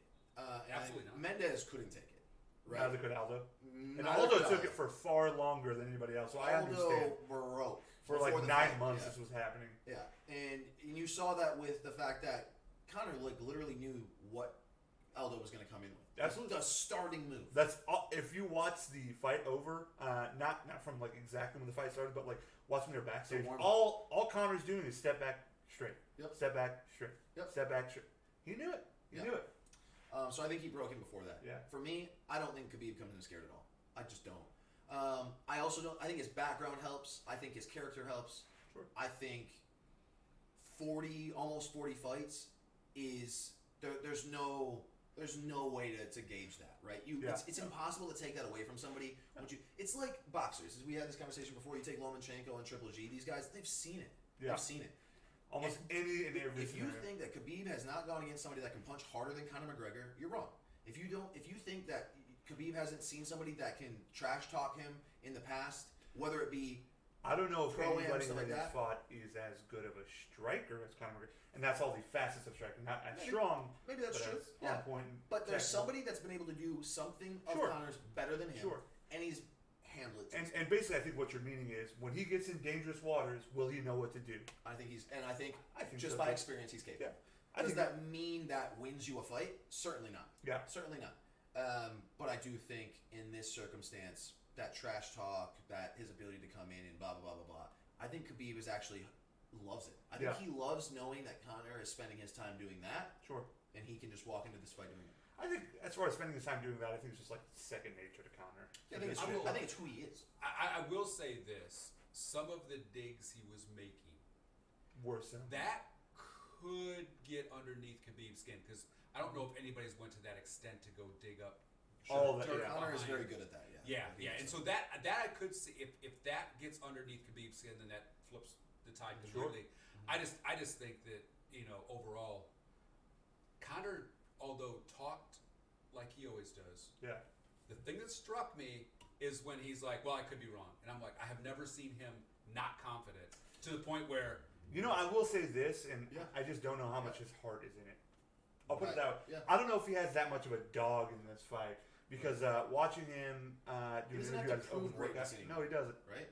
For me, that's why he's great. Is Sure, because he's of getting who paid, he he's is, getting not because of his resume. Yeah, I agree. So overall, do you think this fight lives up to the hype? Yeah, I don't think let's say Conor knocks him out in the first round. I think it's still a thing everybody wants to see. Sure. Yeah. People love watching Conor McGregor win. Yeah. Right? They equally as much love watching Conor McGregor lose. Sure. Because they want to go, right? They want to complain about it. Yeah. Which is hilarious because Conor McGregor does one thing for the sport better than almost anybody. He takes people that don't know anything about martial arts. Yeah. That maybe never buy a card in their life. That only watch it X amount of times. And he gets them to watch. Yeah, that's a great sale. I'm going to say that is the Tiger Woods of golf. Yeah, it's unbelievable. How many people didn't care a rip about golf? Tiger Woods comes along, and now everybody's watching the U.S. Masters. Like, oh, I gotta watch Tiger. Yep. I'll read about Tiger. I know nothing about golf. Exactly. Yeah. I'm terrible at golf. I think it's amazing. It's amazing for the sport. It's great to see people debating about it. Martial arts is very unique in the sense that like everybody plays basketball. Yeah. Right. But not everybody really knows martial arts. Exactly. So when they start talking about blah blah blah blah blah, like everybody becomes a fight expert at this time. It's even less knowledgeable than when I don't know if there's anything. No offense, but I don't know if there's anything worse than talking about fighting to someone who doesn't know anything about fighting. Sure. That is trying to tell me about fighting. Yeah. You know what? It goes into this Bruce Lee quote that I know, which is my favorite quote. It embodies martial arts in every way. Bruce Lee once said that when you watch martial arts, you just look at it and you're like, well, a punch is a punch and a kick is a kick, right? Like, what's to it? I know exactly. Then when you start doing martial arts, you slowly realize that a punch isn't just a punch and a kick isn't just a kick, right? There's and to break that down, there's every subtle nuance. There's everything that you have to break down about every one of those things. And then when you master martial arts, a punch is a punch and a kick is just a kick. And the funny thing is, everybody understands that, but to what level? Right. And so, to your point, every Conor fan is going to have something to say about this because if you're watching it, you're likely a Conor fan. Yep. There's not a ton of people coming to be like, unless you're a martial artist. Exactly. There are the purists. Khabib. Exactly. Right? Which they want to see what Khabib's going to do. I wanted to see Tony Ferguson Khabib. That's like the fight. I was so disappointed. That fight should have happened like a year or two ago. Should have happened like 3 years ago, right? The first. Exactly. Do you think it lives up to the hype? I think so. Okay. I think it does. I agree. But I mean, as much as you guys enjoy and understand martial arts, that's for me boxing for me. Sure. That's the one thing that Sure. I've always loved to diagnose and look and watch boxing. Sure. And I always love to go. Twice a year we go do a boxing match at whatever wing joint we want to go to. And it's always fun to sit around and listen to people talk who. Right. Yeah, they want to go see the boxing match. They have zero idea Yeah. about the technicality of boxing and really. I'm probably going to sound like an ass here in a second because of what I just said, but to what I said earlier, you don't just have to practice martial arts to understand MMA. You don't have to exactly or understand it. So you can just have to study it enough and watch it enough, and you will understand the sport. Same thing with boxing. You know absolutely, what I mean? absolutely. It's for me, I watch MMA. I watch it to enjoy. You get what's I happening. don't. Yeah, I understand the rough idea. Yeah. It's not like boxing for me because you have so many disciplines and so many of them I don't know. Sure. I grew up as a wrestler. I understand the wrestling Yeah. principle. I understand the striking principle. I've never done martial arts, so I have zero idea of. It's like for me watching John Jones is always fun because John Jones brings so many different things and he adapts to every situation and it's like, man, how do you do that? Exactly. And I would say the 205 division is one of the most unique divisions in the sense that no two fighters are really the same. Right. Yeah. Somebody brings something different, and he has to prepare. And he's cleaned it out probably twice. I also think it's the most dangerous division. I think if you see a 205 person walking around on the street, combination of size, speed, athleticism, power, technique. It's a middle linebacker. Absolutely. Right? It's an outside linebacker looking you down. And these Devastating. guys are walking around at 230. They're cutting to 205. Exactly. These guys are big, giant men. Forrest Griffin and Daniel Cormier both talk about how they cut from 240 to 250. Yeah, it's I insane. say Cormier cuts for 240. 240. Yeah. Same with Forrest Griffin. He was a big dude. Yes. Yep. Yeah, and they fight when you cut to a weight. That's not the weight you're coming in at the next day. You're coming in at least 10 pounds heavier, At 15 least pounds 15, heavier. 20 pounds. I think Anthony Johnson would cut down to 170 when he fought down there, and then would be at about 195 the next day. Unbelievable. Insane. Well, it's the same thing. Golovkin and Canelo from a boxing standpoint. Right. They've both jacked up 12 to 15 pounds the next day when they come in. So for the fight, as a more casual fan, what for you makes it not live up to the expectations? Like if you're watching it, you go, man, that was kind of disappointing. What does that for you? I think really for me, and this is when I'll go back to Golovkin and Canelo, the undercard was a disaster. Oh, yeah, I can imagine. And that, fortunately, the main event carried it. Yeah. But the undercard was when you literally go, man, we got to kill 90 minutes because no one's even ready to get taped up, let alone anything else. Right. That is horrible planning. It was a terrible undercard. Whereas, so for me, if you go watch the Khabib Conor, if that undercard's strong, that main event can fail. Sure. And you still have a good night. Certainly. Yeah. But if the majority of the undercard's terrible, Yeah. I still think the co-main event is going to be what carries it because I don't know how good the Khabib Conor fight's really going to be. Right. MMA is one of the rare sports or fight promotions where it's the opposite of boxing. When you buy a card in boxing, you're not paying for the card. You just want to see it's the main event. It's the main event, yeah. Versus in MMA, if 3 out of those 5 fights suck ass, and especially if it's the main event, you're going to be really upset. Yeah. You're going to be really upset. Although I will say when Mayweather, little known fact, when Mayweather was fighting probably 10 years ago, that is when I got first introduced to Canelo Alvarez. Cool. Yeah. Because he was always on his Super young. undercards. Yeah. I think he started at 16. He was 17, 18. I mean, he started. In a little known internationally. Whenever you box, if you start boxing at like 13, you're already too old. Like they won't accept you. Right. You're starting boxing at like 7, 8 years old. That's when they develop you. Yeah, and so that's where I got introduced to Canelo and Mayweather's undercards. I've got to give him credit. He's always understood how to put an undercard together because his undercards are normally fairly entertaining, which is great because Floyd is not an entertaining fighter to watch. Right. I love especially older Floyd. Yeah. Oh my goodness! I mean, I love the fact that he can move that quickly still, and It's impressive. And you can't hit him cleanly. But at 6 rounds, you're like somebody.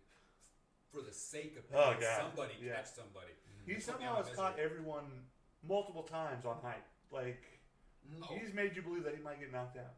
Well, that's the beauty of Floyd, though. Sure. Floyd sells you hating him, and quite honestly, outside the ring, it's really not hard to dislike the guy. Yeah. I'm no fan of Floyd outside. Yeah, as a the person, ring. I'm not sure he's a great guy. I'm pretty sure he's not a great guy. Yeah.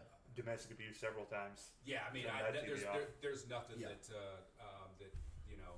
I could find with him that outside the ring. But in that ring, man, he gets every person to believe, you know what, this guy might be able to do it. He might be able to catch Floyd, and he'll get 4 million buys every time. It's like every damn time. And this whole Pacquiao throwing that whole Pacquiao 2 thing out. Yeah, come on, love it, man. I got to put my foot down. I kind of want to see that fight a little bit. I mean, but it's 2 people that are still supremely athletic fighting. Yeah, Pacquiao's actually looked pretty good the last couple of fights, but you're still talking about a 41 and a 39-year-old. Yeah. It's just like that's the state of boxing. I think that we talked about that earlier. It's the state of boxing. When you still want to watch 2 40-year-olds fight, one, it's a testament to their skill and who they are as athletes. You're really talking about 2 people that are like unbelievably entertaining, and 2, you're talking about the fact that like. There's nobody else. Yeah, I mean, until in the common fan, I don't think knows who Lomachenko is. I don't think the common fan knows. Unfortunately, who a couple of the young guys coming. They're coming, and I'm excited for it because I think they'll get boxing on fire a little bit again. Yep. But the average ordinary guy doesn't have a clue what is coming with Lomachenko. Tyson Fury, Wilder. I hear a lot about Tyson Fury beating Wilder. Yeah, what do you think? I mean, he was kind of unstoppable before he went insane. I do.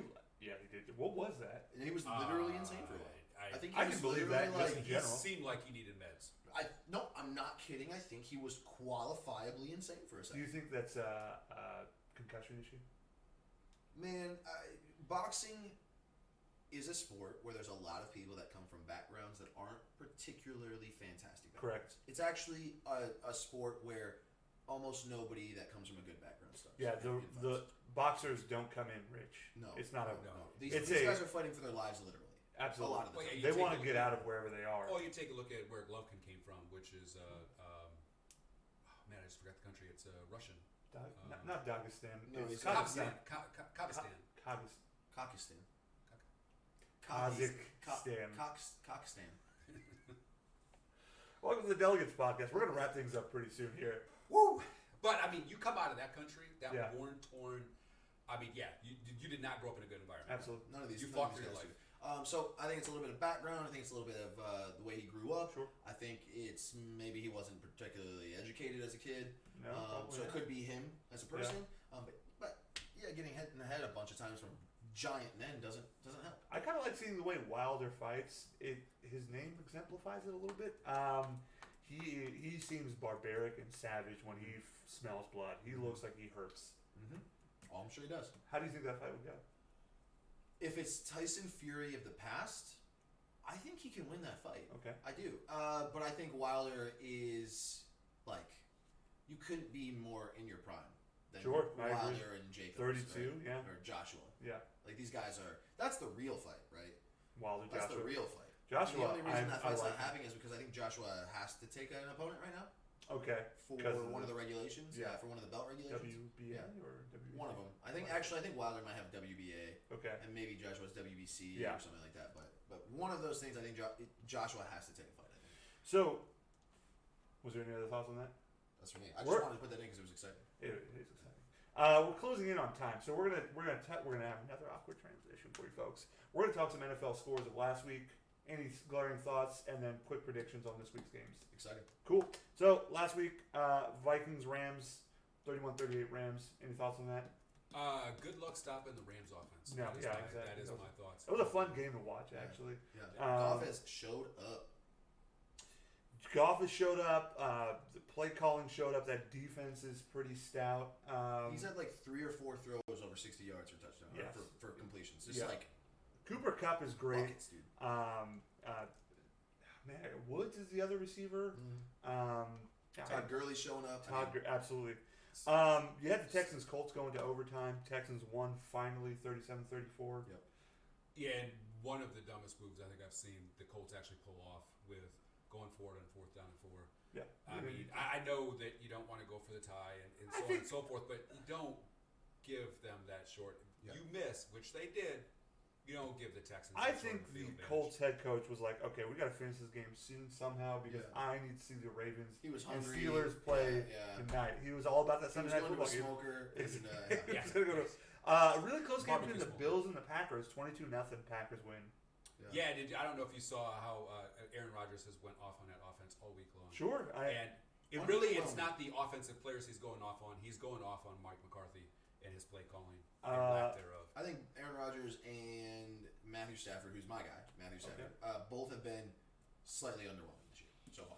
A little bit, yeah. But Aaron Rodgers is now at the Tom Brady level where he's slightly slow starter, and then things really pick up. Yeah, Well, we are still limping around in a knee brace. So, Yeah, they're always an injury riddled team in Green Bay. Yeah, and we're still down managed to another pull it guard. out. Yeah. Man, yeah, he has one leg, Yeah. one good leg. A really close game, and really Fitz Magic still coming through. Just kidding. Bears Bucks. Bears win 48-10. Biggest surprise Okay. in the NFL. Yeah. Okay. I like Trubisky. Trubisky Okay, not- is never going to have a 6-touchdown game again in his life. How often? How often is Tom Brady One. done? Like 3 times. And two, That's Mitch maybe Trubisky one. is Yeah. really not that good of a quarterback.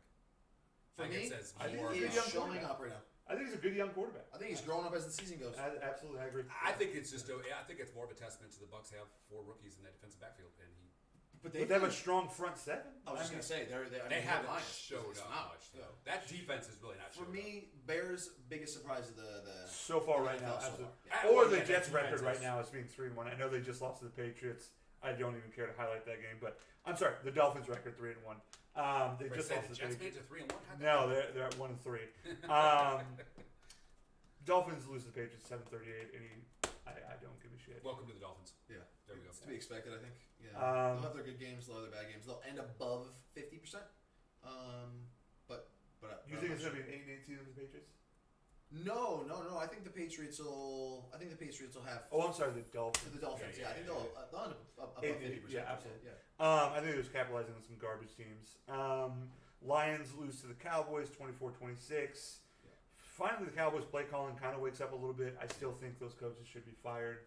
Oh, I think the Lions It's actually should have won the game. They made a lot of really big mistakes.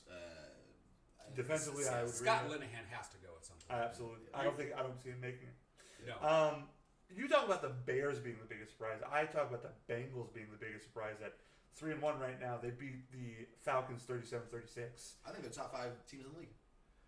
I think they might be the 4th best team in the league right now. I think right now the Steelers should I can't be, argue it statistically. I mean, Yeah. I just don't believe in them. I think right now the Steelers should be terrified playing the Atlanta Falcons next. I believe they play them next because the Atlanta Falcons are off to a 1-3 start. And barely they're losing. upset. And they are they are Yep. ticked. I Just think Jags 12-31. Jaguars win it. No surprise there for me. That's a good Another top 5 team. Yep. Yeah. Jags, I agree. Yep. Eagles lose to the Titans 26-23. What is happening? Titans are sneaky good. They are Titans are tough surprisingly defense, better tough than offense. anybody thought. I agree. Eagles had a fluky season last year, and everything went well. Yeah. I think Eagles are Carson. still good. I think No, Carson they're Wentz good. he's going to take a little bit of time. Carson Wentz is going to take a little time to be the Carson Wentz of last year, who was near MVP. Well, and Alshon Jeffrey just got back, so he Yeah. needs to round into form still. So there's some injuries. There's some of that Super Bowl lag. It's really weird. I just never truly have confidence in the Eagles. It's just bizarre. No, I feel like they're the team that makes it first, second round playoffs and then just busts hard. Unless last year, I mean, they caught everyone off guard. Yeah. And they probably, you play that Super Bowl game 5 times, 6 times. I think it's a 50-50 split. I think Patriots probably win it more than Maybe. maybe. But I think the Eagles deserve to win that. Sure, absolutely. They played a hell of a game. Yeah, they're not the Eagles of last year. No. They're not. Browns Raiders, really heartbreaking. I'm so still rooting for the Browns. Heartbreaking loss in overtime, 42-45. I keep asking this question, but how quickly does Gruden hit the hot seat in Oakland? He's still in the hot seat. He's been in the hot seat since day one. Basically, if he didn't come out 4-0, You let Khalil Mack. that started poorly. You automatically go. I don't know if he had. It wasn't his choice. I don't know if he has the And locker granted, room right now. and granted, with Khalil Mack, there was no way they were going to resign Khalil Mack to the money he wanted. Sure. There was, They so had to John let him Gruden go. was in a no-win They got a great situation. deal out of it. 2 once. He was the bad guy, no matter what. Yeah. But John Gruden's offense has been shockingly bad. His defense has been predictably I horrible. would think one of the best quarterbacks in the league. Carr is phenomenal. I think he's a great quarterback. I think it's taking a minute for that play calling, the playmaking ability, all to sync up. They have we have to remember that Carr has gone through 3 offensive changes now, Yes. functionality. It is really difficult to keep trying to learn a new offense, especially when he has John Gruden right now, who's one of the most complicated, offensive-minded coaches. He's almost too smart for his own good. Absolutely. And I've never been a big John Gruden fan calling plays either. Yeah. No, I'm not. Seahawks beat the Cardinals 2017. That is the who cares game. Yep. Okay. 2 teams that people like. Although, I do feel bad for. Quote of the game, Earl Thomas. Yeah, unbelievable. Yeah, But And that like, which the thrown Seahawks into the really that's screwed the them over. that's the bigger conversation in the NFL right now. It's like this. We're all mad at Bell. Yeah. And we finally have I a agree. play to prove that he's doing the right thing. Absolutely. Or at least he has credence. Exactly. And I just think the Seahawks were just being dumb. And now they're paying for it too because they could have traded him at the draft for a 3rd or 2nd round pick. Yep. And they're just asking for 2 seconds, maybe It's more. super, super sad to see a 3rd defensive back leave the Seahawks on an injury. Yeah, I mean, Legion of this is Boom probably gone, going to basically. be the end of his Seahawks career. It is. And absolutely. and it'll be the 3rd one in a Yeah. I mean, just unbelievable. It's 3 great defensive backs to leave Cam on an injury in the Chancellor. last few years. Cam Chancellor, Sherman. Sherman, Sherman. now Earl Thomas. Unbelievable. Yeah. Saints beat the Giants 33-18. Saints might be the best team in the league. Well, Might be. that defense though is not what everybody expected. They're on fire. The Rams, I think, are the best team in the league. Yeah, I know they're- Juan they're Thomas in and the CTA conversation. is They're in going to be like the Rams so- are hard for me because Saints are tried and true. Sure. Tried and true. Drew Brees will go down as top 50 quarterbacks ever, right? That's a lot of quarterbacks. Yeah. Yeah, no, he'll go down in the top 10. Yeah. Just Yeah, because of all the statistically records at he's least. gonna break. Yeah, statistically Yeah. at least. Yeah, I mean, how many records he's already broken. But the Rams, I think, still have a little bit of proving to do. So that's why I might give the edge to the Saints because you already know what you're getting. Yeah. You know what you're getting, right? I want to see those two teams play really badly. That's going to be a great game. Yeah. Niners lose to the Chargers 27-29. This is my I don't care game. Yeah, I mean, what do you expect out of the Niners at this point? I'm actually surprised they put up 27. I'll put it that way. Yeah. So CJ Beathard looked actually a little bit better than I thought he could. Quarterback right now? Bethel. CJ Beathard. Bethel. Bethel. That's right. right. Yeah. Sad story over there. Yeah. I feel bad Especially, for I hope Jimmy. Jimmy Garoppolo has a speedy recovery. Ravens beat the Steelers. Steelers, just whatever. That's a 26-14. dysfunctional team. I mean, that is kind of the most disappointing team in the league, right? I mean, I would agree. So their But- defense is and disappointing. here's the thing: even if Bell was there, this team ain't winning. They're just dysfunctional. everything that's happening right now in the Steelers' year, everything that's happening in the NFL right now is proving to me that Bell has 100% made the right decision. I agree. I don't hold it against any player that says I'm not playing until I get re-signed. It's up to those agents of those players to where it's incentivized for them to not get fined all the time. Because I think Earl Thomas owes over $1 million. I think the hard part, of course, with the collective bargaining agreement in the NFL is if you get franchise tagged and you cross a certain date, you can't even negotiate a new contract. Yeah. So, and in Pittsburgh's wondering Bell has to play by week 7. I thought it was 8, but yeah. It's week somewhere 7. in- Yeah, it's week 7 or week 8. Yeah. But I mean, he doesn't have to play. He has to sign, and then he Yeah. can mysteriously pull a hamstring. He can Sure. pull. Well, I mean, A groin- he can retire. You know what I mean? You can do a lot of things. Well, if you retire, He's it's also. property of the. He's under a year, only a year though. He has to remain the year under the Steelers. And But then if come you back next year, retire, right? if you retire, that means you haven't fulfilled that contract. And if you want to come back, you're coming back to the team that owns your rights. Yeah. But he has more negotiation for trade after that.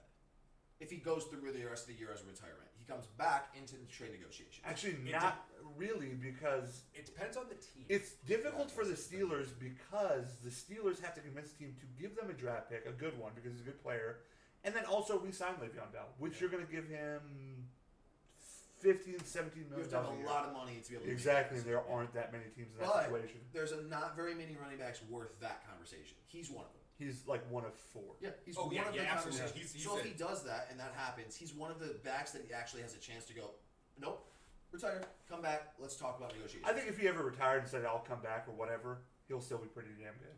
Well, I mean, yeah, and he's going to be in shape. I mean, the guy still has 7 years left in I would agree. Yeah. I mean, he's a rare, talented running back where he's not just a running back, but he's actually as good of a receiver out of the backfield.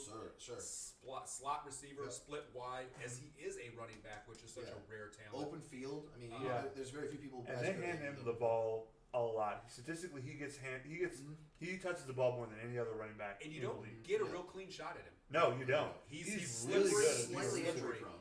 Yeah. He's slightly injury prone a little bit. Yeah, Okay. he has tic tac things that happen a lot, but I think it goes to a testament to what you were saying is he's just always in the Elusive, middle of yeah, the play. absolutely.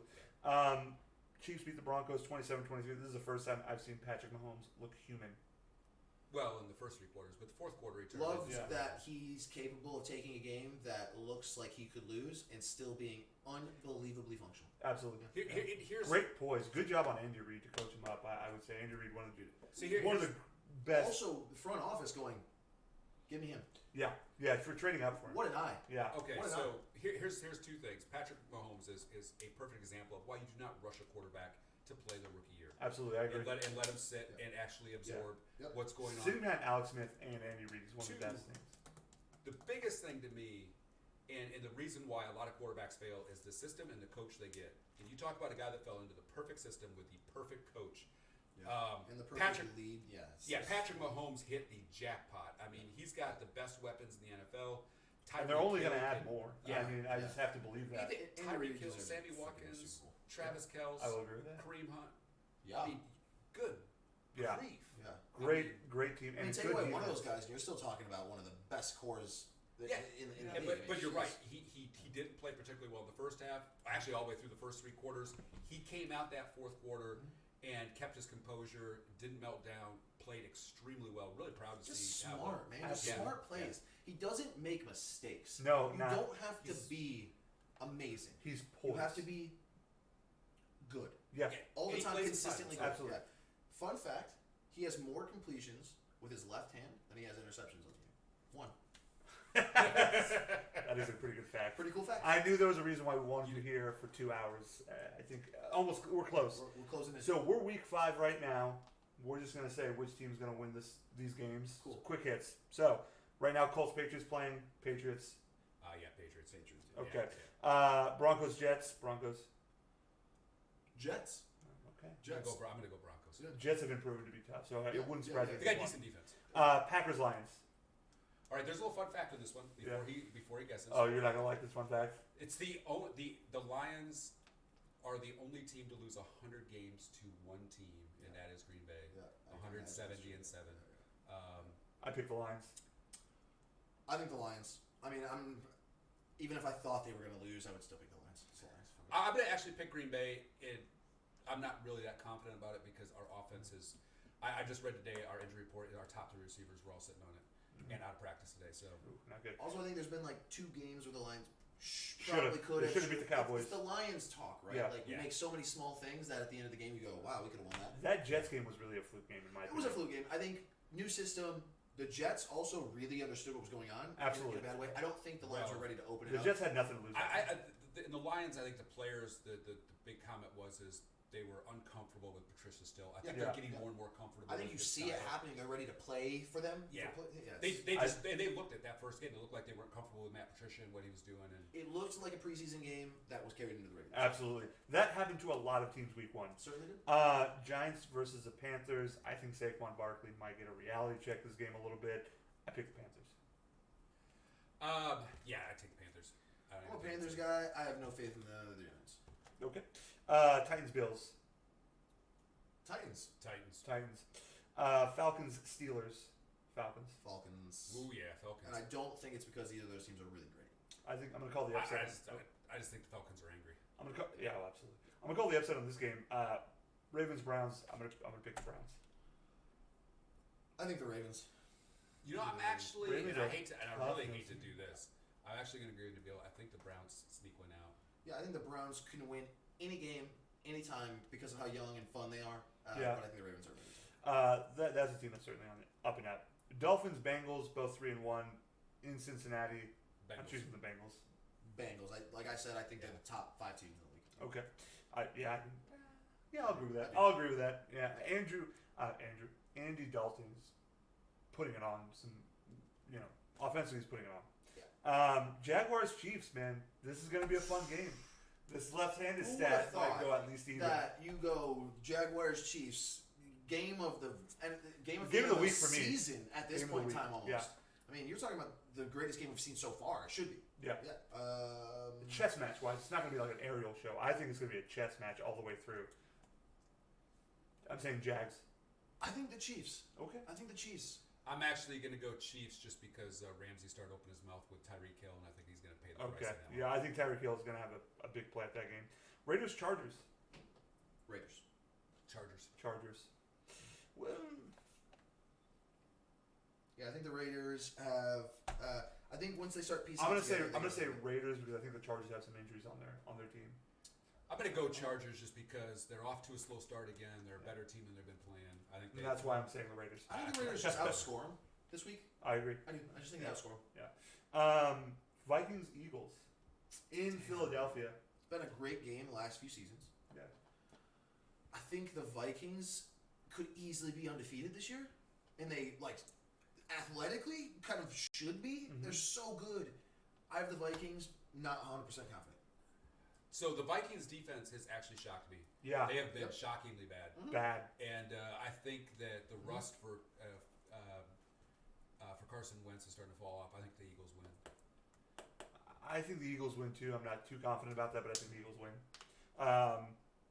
Rams Seahawks in Seattle. I think they could have played it in Russia, and it's still going to be the Rams. Yeah, I think they win by 24. I think it's a 38-10 game. Rams win. Yeah, exactly. Yeah. Cardinals Niners in a who gives a shit game. I'll say this, Manny. Cardinals. Okay, I was gonna say this. You know, if and you just say who gives a shit, that's an acceptable answer. I'm on board with that answer. I'm on board with that answer. I think I hope it's a rain delay. I mean, Forever. I am interested give in up. seeing Josh Rosen his second start. He actually didn't look bad his first start. I'll take the Cardinals, but I don't think anybody really cares about what the I'll take result the of this Cardinals. No, I also don't like the color scheme on that game. I'm not gonna watch That's it. gonna It's hurt an my eyes. eyesore. Yeah, it's an Yeah. eyesore. Several different shades of reds going on, some blacks. It's disgusting. Sunday night game, Cowboys Texans in Houston. Can we say who cares? I hope the Texans win. I can see that sentiment. Yeah. I'm Like, gonna say the I'm Cowboys. actually going to take surprise. He took the Cowboys. Yeah. I actually think the Texans will win. Although I really think before this year's out, the Texans have got to move on from Bill O'Brien and start getting it. He is a great college coach. He is a terrible NFL coach. Yep. The Texans should have a much better record. A Monday night game, Redskins Saints in New Orleans. great game.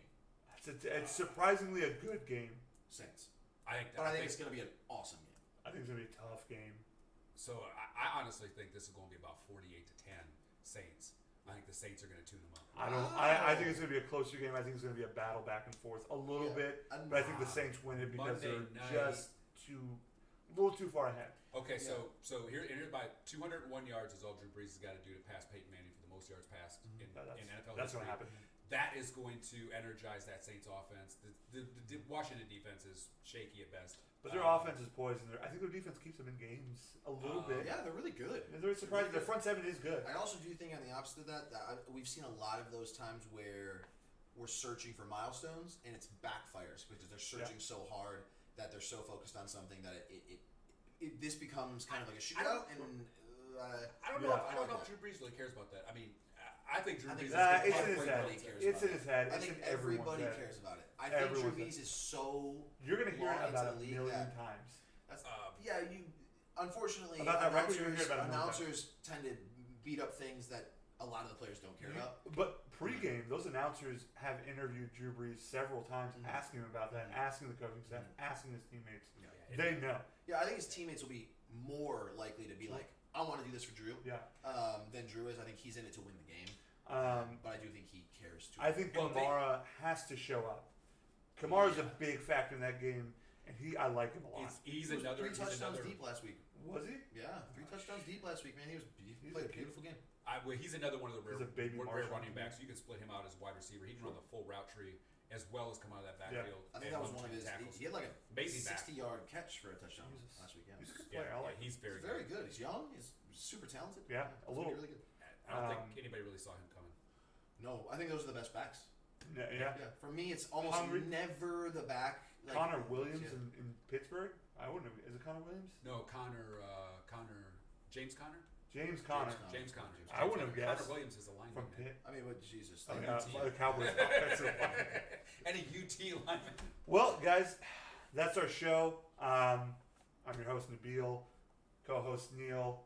Nabil and Neil, probably a better name for the podcast. Thank you to our special guest here, Manny. Thanks for having me. Manny, how can they find you? Once again, twitch.tv/KryppKeepa. Same as my Twitter handle as well, and on Instagram, same thing. Yeah, we're the Dellegates. Check us out on YouTube, on Facebook. Thanks for watching our show. Give us feedback, comment. Any last words, Neil? No, I'm good. That's good. Awkward send-off, the awkward goodbye, the awkward hug. See ya. See you guys.